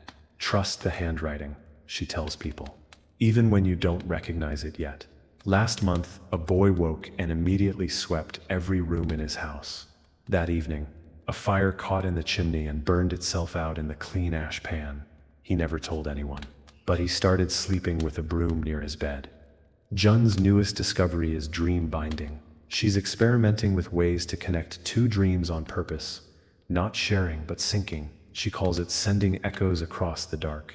She uses threads soaked in rose water, braided with copper filaments, and tucked under the pillow. If 2 people sleep with the same braid beneath them, their dreams sometimes hum in parallel. Similar rooms, same weather, overlapping colors. Once, Elson and Osric both dreamed of a staircase that turned into a river. Neither could remember what they said to each other in the dream, but they both woke with wet feet and the scent of mint on their breath. Dreams have shadows, Elsa says. Not bad dreams, just pieces that remain after the main vision fades. Shapes that linger, moods that hang heavy like dust. She calls them after shapes. You can walk through one and feel your skin goose prickle, your breath go quiet. They're not dangerous, just stubborn. Net draws them in chalk on his floor before sweeping. You clean the soul like you clean the hearth, he says, often and without complaint. If your home feels off after a dream, you open every door and window, even if it's snowing. Let the aftershape out. Thank it for whatever it was trying to hold. Some people speak languages in dreams they've never known, not old tongues. Dreams speak. Elson believes it's not speech at all, but emotion made sound. You don't understand it here, she said once, tapping her head. You understand it here, tapping her chest. Marta once dreamed of her brother telling her a story in that language. She didn't catch a single word, but she woke knowing he forgave her. He died 6 years earlier. She wept for 2 days, not from grief, but from the strange kindness of being understood without having to explain. And once more, the moon climbs over Elderlin like a lantern hung by someone with care. Shadows stretch softly. Breath slows behind shuttered windows. The dreams come quiet tonight, not for lack of meaning, but because listening has become the prayer. The village does not dream out of habit, it dreams because the night demands it. And Elderlin, ever obedient, ever wise, answers with closed eyes and open hearts. There's a tiny, irregular pond behind the tannery where frogs gather to sing only during certain dreams. Not anyone's in particular, certain dreams. The villagers say you'll know it when you hear it. Not a croak, not a call, but something close to a chant. Low, rhythmic, half lullaby and half warning. No one's sure what triggers it. It doesn't coincide with the moon or weather or even whose turn it is to leave their boots outside. The frogs sing when a dream needs echoing. When something dreamt by one person needs to be heard by others, without sharing words, without breaking the skin of sleep. The sound carries through the village like a hush made musical. It never lasts more than a few minutes. Jun recorded the frogs once, played it back the next morning. expecting static. What she heard instead was her own voice whispering a name she'd never said aloud. She didn't play the recording again. She buried the wax cylinder under the old pine near the forge and left a piece of bread beside it. For the listener, she said. No one asked which listener she meant. Not all answers require chasing. Some are better left where they hum. Sindra says certain dreams don't want to be remembered. Not in the terrifying way, more in the protective sense. Like a door that closes itself softly behind you. She calls them cloak dreams. Dreams that wrap around you like fog, deliver something necessary, then erase their own footsteps. You wake knowing you've changed, but not how. You catch your reflection doing something slightly unfamiliar. You answer a question with a certainty that doesn't belong to you. And when you try to describe what you dreamed, your mouth fills with silence shaped like a secret. The innkeeper, Beld, dreams rarely. When he does, it's usually numbers, door counts, coin tallies, quantities of barley. But once, years ago, he dreamt of a hallway that grew longer the closer he walked to it. No turns, no doors, just a hallway, and the slow, steady creak of floorboards aging beneath him. He's never had the dream again, but he rebuilt the back hallway of the inn to be slightly off-kilter, longer than it looks, dimmer than it should be. Travelers often pause there, mid-step, and say things like, I just remembered a dream from when I was 7, or that smell, what is that? He always smiles and says, just the floor stretching its memory. Dreams sometimes leave objects behind, not physical ones, at least not at first, but you'll wake with the feeling of an item, something once held, once lost, once carried in a pocket long gone. It clings to your hand, your shoulder, your chest. Some people make drawings of the thing they felt. Others sculpt it from clay. Elsith has a whole shelf of dream objects rendered into waking life. Hooks with no ends, keys with no teeth, cups with unreadable inscriptions along the rim. When asked what they're for, she shrugs and says, I think they remember for us, just in case we forget who we're becoming. There's a wind that moves differently when certain people are dreaming, a sharper rustle in the leaves, a chill that snakes through open shutters no matter how tightly they're latched. Branwen says it's the dreaming world sniffing the air for readiness, that when a dream begins to rise, it tests the village first, checks who's listening, who's too tightly coiled, who's willing to be turned inside out if asked. On those nights, the dogs bark once and stop. The crows disappear. The bells in the chapel chime with no hands. If it's your dream that's coming, you'll feel it in your teeth. Children are told never to promise anything to a dream, not even in jest, not even if it asks kindly. The rule is simple. Dreams don't forget. You might, but they won't. There's a story of a girl who swore in a dream to protect something. She didn't remember what. When she grew older, she found herself unable to walk past a certain tree without crying. Couldn't say why. Couldn't explain why her hands shook whenever she heard bells underwater. Eventually she returned to the tree, sat down and waited. The dream came back that night. Very blood, Isak sing Drisov and dad. She wouldn't say what it told her, but in the morning the shaking stopped. The miller Tom speaks of dream guests, people he meets only while dreaming, strangers but familiar. One woman always smells of thyme and ink. Another man always whistles through his teeth and gives bad advice about boats. Tom's kept track. They come and go, but sometimes reappear after years of absence, exactly as they were, like they live somewhere else, he said. And I'm just the place they visit when their sky gets too quiet. He's written short notes to them, left beside his pillow. Once he woke to find a stone where the note had been, smooth, warm, cracked down the middle. Some nights, the village dreams together, not in shared scenes, but in harmonized feelings. A hush falls over the morning. People nod more than speak. Emotions feel aligned like tides pulled by the same moon. No one orchestrates it. It simply happens. The baker makes loaves shaped like open hands. The reeve doesn't open the office. Net sweeps the streets with extra care. On those days you feel as though you've all just returned from the same long journey, and no one wants to break the spell of shared silence too soon. There's a clock in the schoolhouse that ticks only when someone is dreaming vividly within 30 feet. No one fixed it that way. It simply behaves that way. During lessons it's often quiet, but when someone naps in the corner or nods off during history, it starts up soft and regular. The children think of it as a lullaby. The teacher listens for it too. She says if it ticks hard enough, you let the child sleep, even if the lesson is important. They're learning something truer, she says, and not all knowledge is ours to give. And so, under a velvet sky filled with slow stars and deeper questions, Elderlin turns once more towards sleep. The houses lean inward, as if huddling around the fire of shared dreaming. The night breathes, long and low, and the village breathes with it. No fanfare, no ceremony, just stillness, and the sound of thought folding into story. The dreams rise not to teach or test, but to be known. And Elderlin, faithful as ever, listens with closed eyes and an open heart. There's a stretch of cobblestone on the main road that never dries properly. Rain evaporates elsewhere, but this patch stays damp, as if it remembers the water longer than the rest.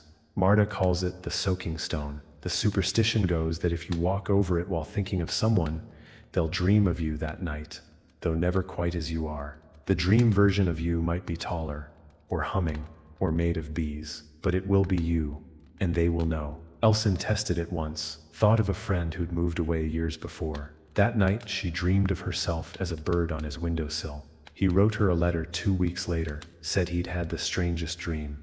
Sindra believes the stone is more than superstition, that it marks a leak between waking and dreaming, a soft spot where emotion seeps through. She sits there sometimes with a folded scrap of fabric, speaking names into her lap. Not requests, not pleas, just names. She says it's like tossing messages into a river.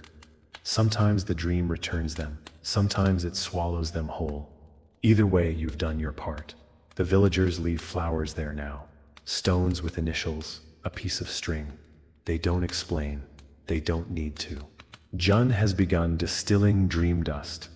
Not literal, of course, but her name for the fine powder she collects from beneath her pillows each morning.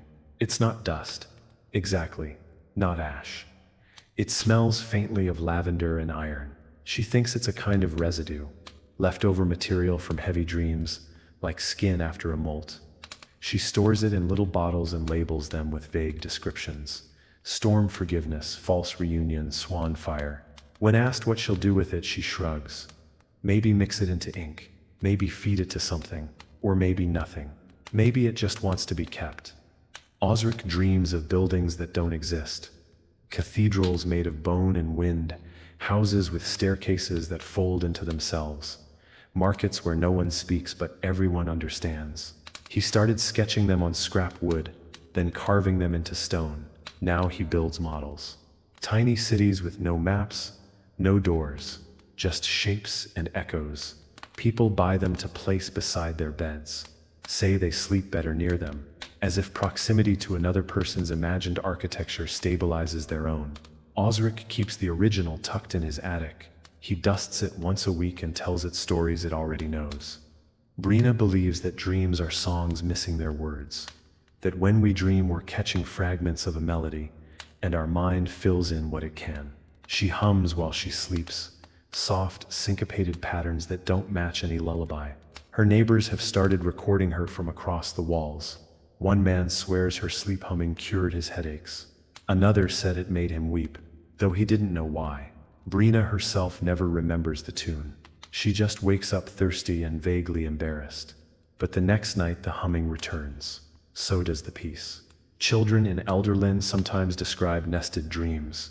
A dream inside another, like a stack of boxes that open endlessly inward. One boy said he found himself holding a key in each layer, but none of them opened the next door.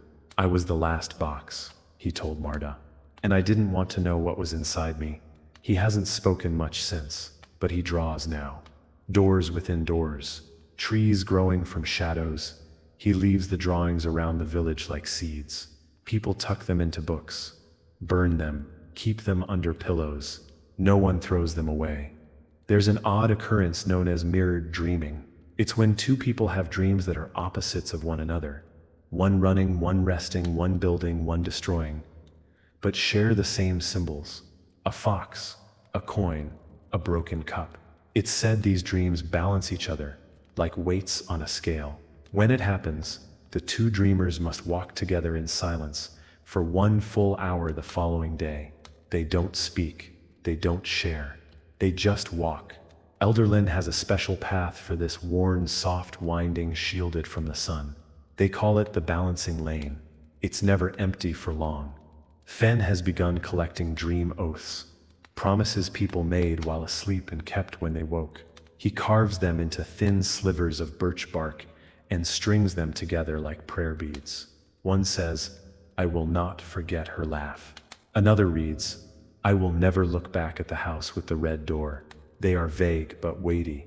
When he strings them together, he claims the dreams hum faintly like bees in a jar. He listens to them when he's unsure. Says the oaths know more than he does, that they remember what mattered when the world was more honest. Elson swears some dreams are borrowed. Not stolen, borrowed, rented, shared like a book passed hand to hand. She dreamed once of a funeral at sea, the boat made of mirrors, the mourners all wearing bells. A week later, she met a traveler who described the exact same dream, but from the point of view of the sea. They stared at each other in silence, then parted without explanation. "Not all stories need retelling," she said later. "Some just need witnesses.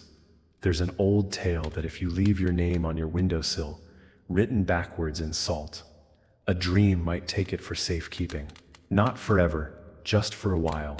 You wake lighter, clearer, but slightly unfamiliar to yourself. People do it when they're too full, too tangled, too heavy with the weight of who they've become. The dream returns your name when it's time, usually tucked inside something else. A bird's cry, a reflection, a suddenly remembered word. Net did it last year. Says he felt like fog for 3 days, then dreamed of a stranger handing him his own name stitched into a glove. He still wears it. And now, as the sky leans into quiet blues and the shadows grow more considerate, Elderlin eases once again into night. The homes hold their breath. The dreams gather like old friends approaching a shared fire. No trumpets, no ceremony, just the sacred rhythm of breath meeting story of silence preparing to become sound. The village closes its eyes, and the dreaming begins again. There's a tree at the very edge of Elderlin, where the wild begins to hum a little louder, and the paths give up pretending to be roads. They call it the asking tree, not because it grants wishes or answers prayers, it doesn't. What it does, if you're lucky, is echo. If you sit beneath it and ask your question aloud, just once, just softly, then sleep under its branches, your dream might offer a mirror of the answer. Not the answer itself, but a version of you who already knows it. Marta says it's not about knowledge. It's about seeing yourself prepared for the knowing that's rarer. Brina once asked it, "What am I still afraid of?" She slept there with her cloak wrapped tight and one hand on the ground. She dreamed of a room with too many mirrors, each showing a version of her that wasn't quite wrong, just misplaced. She woke up breathless, shivering in sunlight. She wouldn't say what she saw, not exactly, but she walked back to the village barefoot, carrying her shoes in her hands like relics. When someone asked if the tree answered her, she said, "No, it just stopped pretending not to." Some villagers speak of return dreams, places they revisit again and again, sometimes over years, without ever choosing to. A house with red shutters and endless halls. A library where the books whisper warnings. A boat caught forever between two shores. These places age along with the dreamer. Net's return dream is a tower with no stairs. Each time he visits, he finds a new ladder, a higher window, a different sky. He keeps a sketchbook just for it. The tower hasn't let him reach the top yet, but last week he dreamed of a bird landing on the highest beam and singing his name backwards. Elson says returning dreams are not random. They're agreements, contracts made before memory. You didn't choose the place, she says, but you agreed to visit. The dream keeps its side of the bargain. Your job is to remember why you came. Some people grow frightened when the return dream starts to feel familiar, as if it's waiting, as if it's unfinished business, but others find peace in the repetition.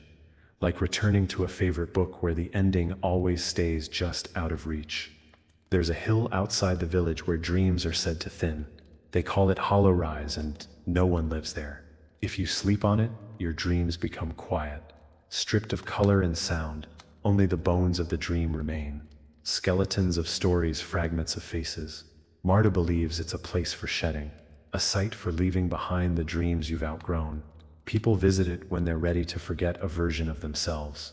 They wake changed. Not dramatically, just cleaner around the edges, like someone trimmed the thoughts that no longer served them. Children are warned never to lie in a dream, not because it's immoral, but because dreams notice a lie inside a dream causes a fracture. Something tilts, breaks, shifts its gaze. If you lie too well, the dream begins to lie back, shows you a version of reality that's almost right, then twists it at the end. You wake uncertain. Things look too sharp. Your name feels borrowed. Marta calls it echo truth, when the lie follows you home and wears your coat. To rid yourself of it, you must sleep under moonlight and confess the truth aloud to something that breathes. Crimp counts, so do bees. The well in Elderlin's center is covered at night, but not to keep things out, to keep things in. It's not a deep well, barely a dozen feet, but people dream of falling into it. Not the descent, the moment just before, a sharp pause, a breath held forever. One man claimed he dreamed of a hand reaching up from the bottom, not to pull him in, but to give him something. He never said what it was, just that he hasn't dreamed since. Jun keeps a ring of salt around the well, some nights. Elsith says it hums when the village dreams too hard. There's a quiet game played by lovers in Elderlin called You First. It's not about winning, it's a pact. One partner sleeps first, and the other waits, watching. Then, once they're sure the first has drifted off, they whisper a sentence, usually a wish or a memory, and then follow them into sleep. If both remember the same image in the morning, it's considered a promise. Not legally binding, of course, just dream deep. Elson says it's more reliable than vows. Words fade, she says, but dreams leave fingerprints. Occasionally a traveler comes to Elderlin and sleeps like stone. No tossing, no sounds, no dreams they can recall. This isn't seen as failure.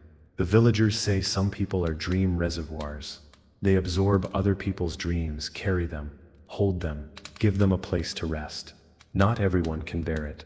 It's a lonely task, but a necessary one. Brina once said, "If you find someone who doesn't dream, be kind. They might be carrying yours." The next morning, someone left a flower at the innkeeper's door. No note, just petals curled like listening ears. Sindra keeps a list of unspoken dreams. Not dreams untold, but dreams that refuse to be told. People sit across from her, open their mouths, and nothing comes out. Or their voice changes. Or they forget what they were saying halfway through. She records these with a single line. No detail, just the dreamer's name and a date. Her wall is covered with them. She says the dreams are still alive, just waiting for language to catch up. Until then, they remain ghosts. Helpful ones, mostly. And so the hush comes again, softer than before. The village dips its head. Crickets take over the rhythm. The last shutters close. In Elderlin, dreams are not wild things. They are citizens, trusted, known, sometimes feared, always welcomed. And as the breath of night stretches long and slow across the roofs and fields, the dreams begin to flicker awake, ready once more to do what only dreams can do. Remind us of the strange, holy shape of being human. The butcher, Rel, dreams in recipes. He doesn't cook. Not really, but his sleep is full of stews and broths and slow-turning spits. He says the dream ingredients are things that don't exist. Sun-dried laughter, salted promises, marrow of dusk.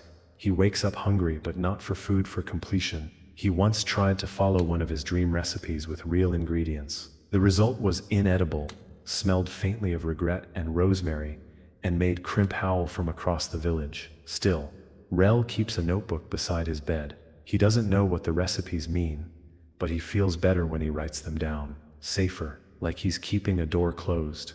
There's a corner of the village square that no one sweeps. Not out of laziness. Out of tradition. Dust gathers there quickly, even when it doesn't elsewhere. Elson says it's a catching spot. A place where the dream world brushes the waking world a little harder. Sometimes people report losing things there. Words, thoughts, a button from their coat. Sometimes they find things too. Feathers from birds no one's seen. Coins too smooth to spend. Stones that hum when held too long. Children play games around it, stepping just close enough to giggle, then running off before anything notices. No one tries to clean it. You don't tidy magic. Jun keeps a jar of moth wings. All of them found near sleeping bodies. Never harmed, just fallen. She believes moths are drawn to dreams like bees to blossoms, that they drink from them, carry them, leave powdery traces of other people's sleep on windowsills and doorknobs. She dusts her jars carefully, naming each wing with the dream it likely came from. Apology. First snowfall, the field with no end. She burns one every new moon and whispers the word back to the night. It's not a ritual, she says. It's etiquette. Some nights, a fog rolls through Elderland that smells like stories not yet told, thick and low and humming with anticipation. People speak softly on those nights. Doors are kept ajar. Bread is left out. The dreams that follow are vivid and tangled, full of characters you almost recognize and places that feel like homes you've never lived in. Elseth says the fog is the dreaming world rehearsing, that it drifts in when it's trying out new material. Not everything we dream is meant for us, she says. Sometimes it just needs to be seen to exist. Osric has a dream once a year of the same exact day. Not his, not anyone's he knows. Just a single sunlit day in a meadow filled with bells on strings hanging from trees. He never moves in the dream. He just watches the wind ring them. He says it's the only time he feels completely still inside. No questions, no ache, just presence. When that dream comes, he cancels his work the next day and walks to the farthest edge of the fields. He listens.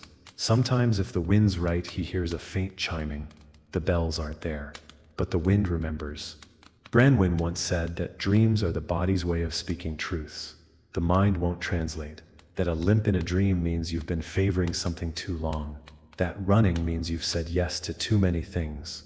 That falling is simply gravity reminding you that you've forgotten how to rest. She treats dream symptoms like any other ailment. People come to her with sleep sickness, restless nights, twisted dreams, waking with other people's names in their mouths. She prescribes silence, sea salt, and once a spoon tied to a pine branch. It worked. The patient never questioned it. Children sometimes report dreaming ahead, a birthday that hasn't happened yet, a pet they don't own, a kindness no one's offered them yet. These are called before dreams. Marta writes them down and waits. When the event finally comes to pass, she lights a candle and thanks the child. You carried it early, she tells them, so the rest of us wouldn't have to worry. Some children blush, some shrug. One girl cried and said, "It was heavy." Marta made her a necklace of wooden stars. For next time, she said, so the dreams know where to land. The baker's wife, Meryl, has dreams she can't wake from unless someone speaks her name aloud. She tells her partner each night, "Say it if the candles flicker." And sure enough, now and then they do. No wind, no draft, just the smallest shiver of flame. He leans in, says her name softly, and she breathes in like she's surfaced from deep water. She calls it her tether, says dreams try to take her too far sometimes. But as long as someone remembers to call her back, she doesn't mind. They mean well, she says. They just forget I'm not built for forever.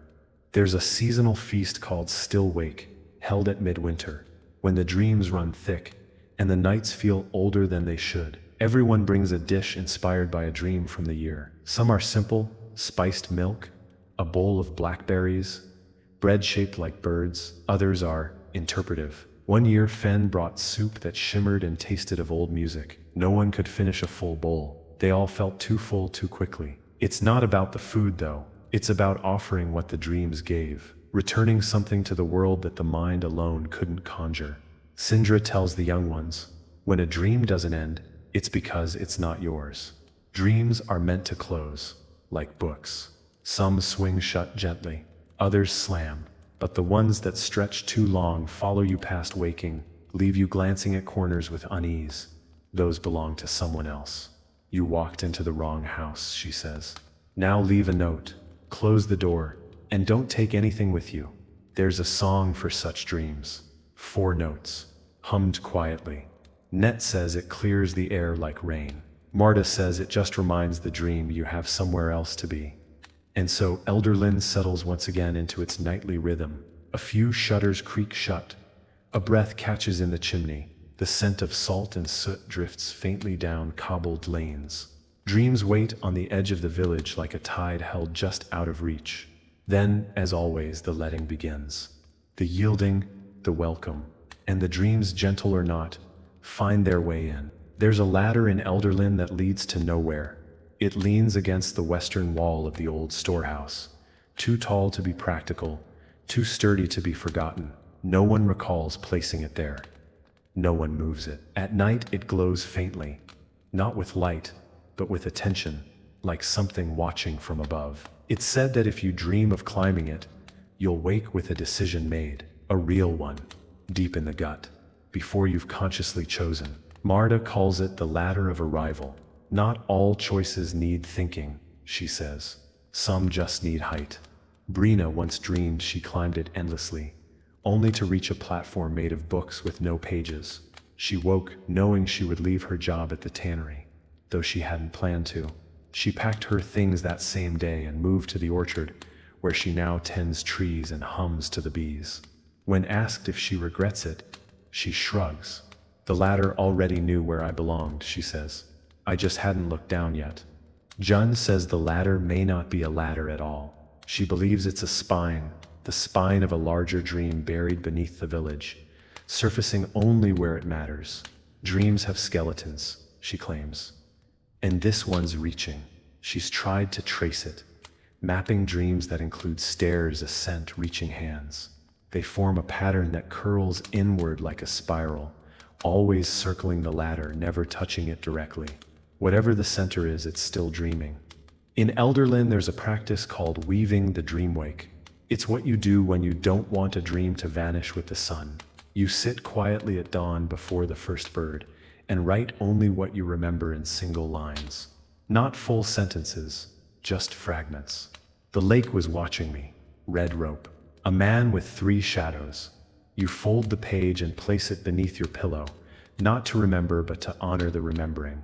Some villagers believe it creates a safer path for the next dream, like lighting a lantern on the road home. Elson tells people to be careful with pillows. They remember, she says, more than we think. She rotates hers weekly, shakes them out under moonlight, never shares them with guests. Dreams nest in the creases. Some are helpful, soft as lullabies. Others hide like seeds, waiting for the right mind to grow in. If you sleep on someone else's pillow, you risk catching their sorrow, or worse, their certainty. Brina once used a guest pillow and dreamed of a house she couldn't leave. Woke up, unable to step outside until sundown. Elson burned the pillow. The guest never returned. There are dreams in Elderlin that speak in color. Not in scenes, not in stories, just color. Bright and full and absolute. People wake overwhelmed, crying or laughing, unable to describe what they saw. Sindra keeps jars of pigment. She's tried to match shame blue, grace gray, tender umber.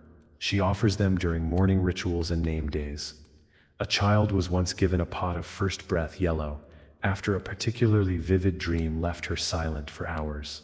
She dipped her fingers in it, drew a spiral on her shirt and said, "I'm here." That was enough. Crimp, for reasons no one understands, has started sleeping in the chapel.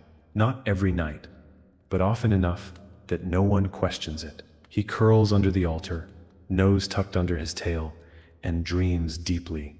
People passing by sometimes hear faint murmurs, whines, barks, once a full sentence, though no one agrees on what it was. One woman claims she dreamed through Crimp one night, said she saw the village from his height, heard the wind as music, smelled everyone's feelings. When she woke, She left him a biscuit soaked in broth and whispered, "Thank you." He didn't eat it, but lay beside it all day. There's an unspoken rule in Elderlin. Never write a dream in blood. Not yours, not anyone's. It's happened before, accidentally or otherwise, and every time it's left something behind. A stain that won't scrub. A page that hums. A feeling that you're being read. Marta keeps a book wrapped in cloth and twine, locked inside a drawer with 3 keys. She won't say whose dream is inside, only that it's old and that it still dreams back. If you ask too many questions, she changes the subject. If you press, she asks you what your last dream smelled like. No one ever remembers. Sometimes the river runs backward for a few seconds before returning to its proper flow. When it does, someone in the village always dreams of a returning, a lost friend, a forgotten truth, a mistake unmade. It never lasts more than a few heartbeats, and the person always wakes with damp hair and fingers curled into fists. The Reeve records each event in a blue journal with a single word remembered. No date, no name, just the act. As if that alone is sacred enough. The school children have invented a game they call Dream Tag. It's simple. One child dreams of something, then tells the others only a riddle about it. The others try to dream it too. Whoever comes closest wins. The prize is usually a small token. A button, a ribbon, a stone shaped like a heart. But the real prize is the connection. Last week, 3 children dreamed of a wolf with wings and woke at the exact same time. They didn't say a word, just held hands and smiled, like they'd just met an old friend. And once again, Elderlin breathes out the day and leans back into its quilt of sleep. The stars gather politely above the chimney smoke. A door creaks closed. A kettle sighs. And below it all, the dreams stretch their limbs and prepare their quiet entrances. They will come, careful, soft-footed, shimmering with half-meanings and full hearts. And the village, as always, will let them in.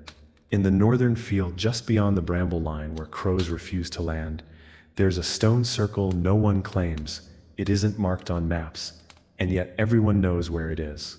12 stones, uneven, some fallen, some leaning, like tired elders. No carvings, no runes, just age and silence. But on certain nights when dreams run louder than language, villagers walk there without needing to speak.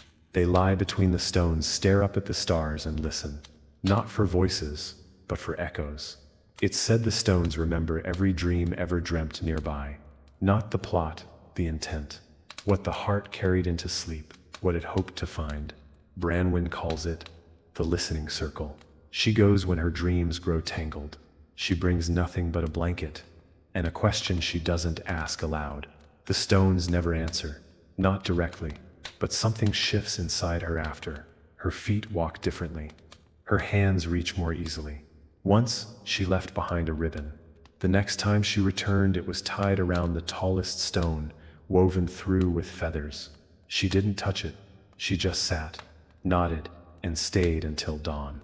Some believe the dreaming world is Elderlin's oldest citizen, older than stone, older than names.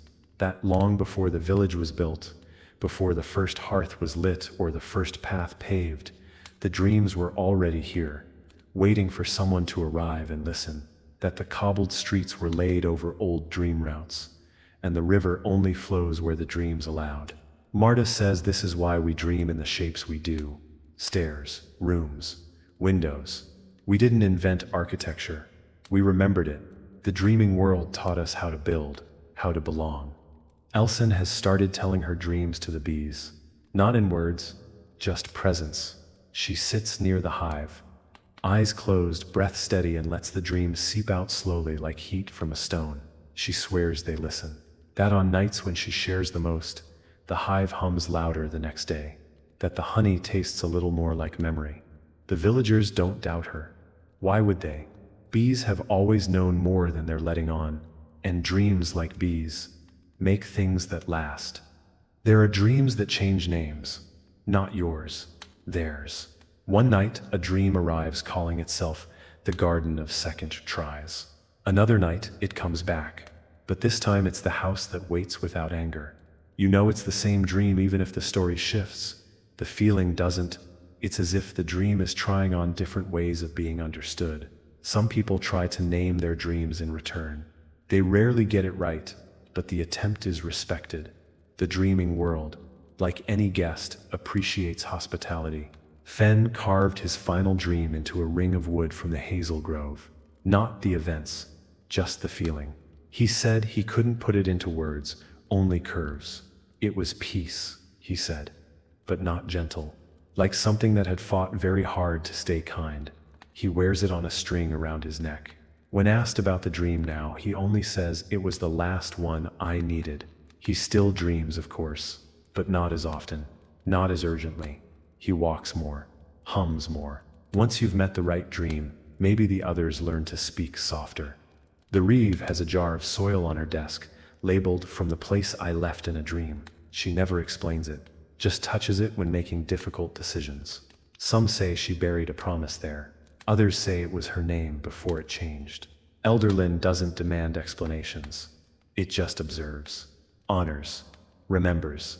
The jar stays where it is, and the village moves gently around it, like moss around a stone.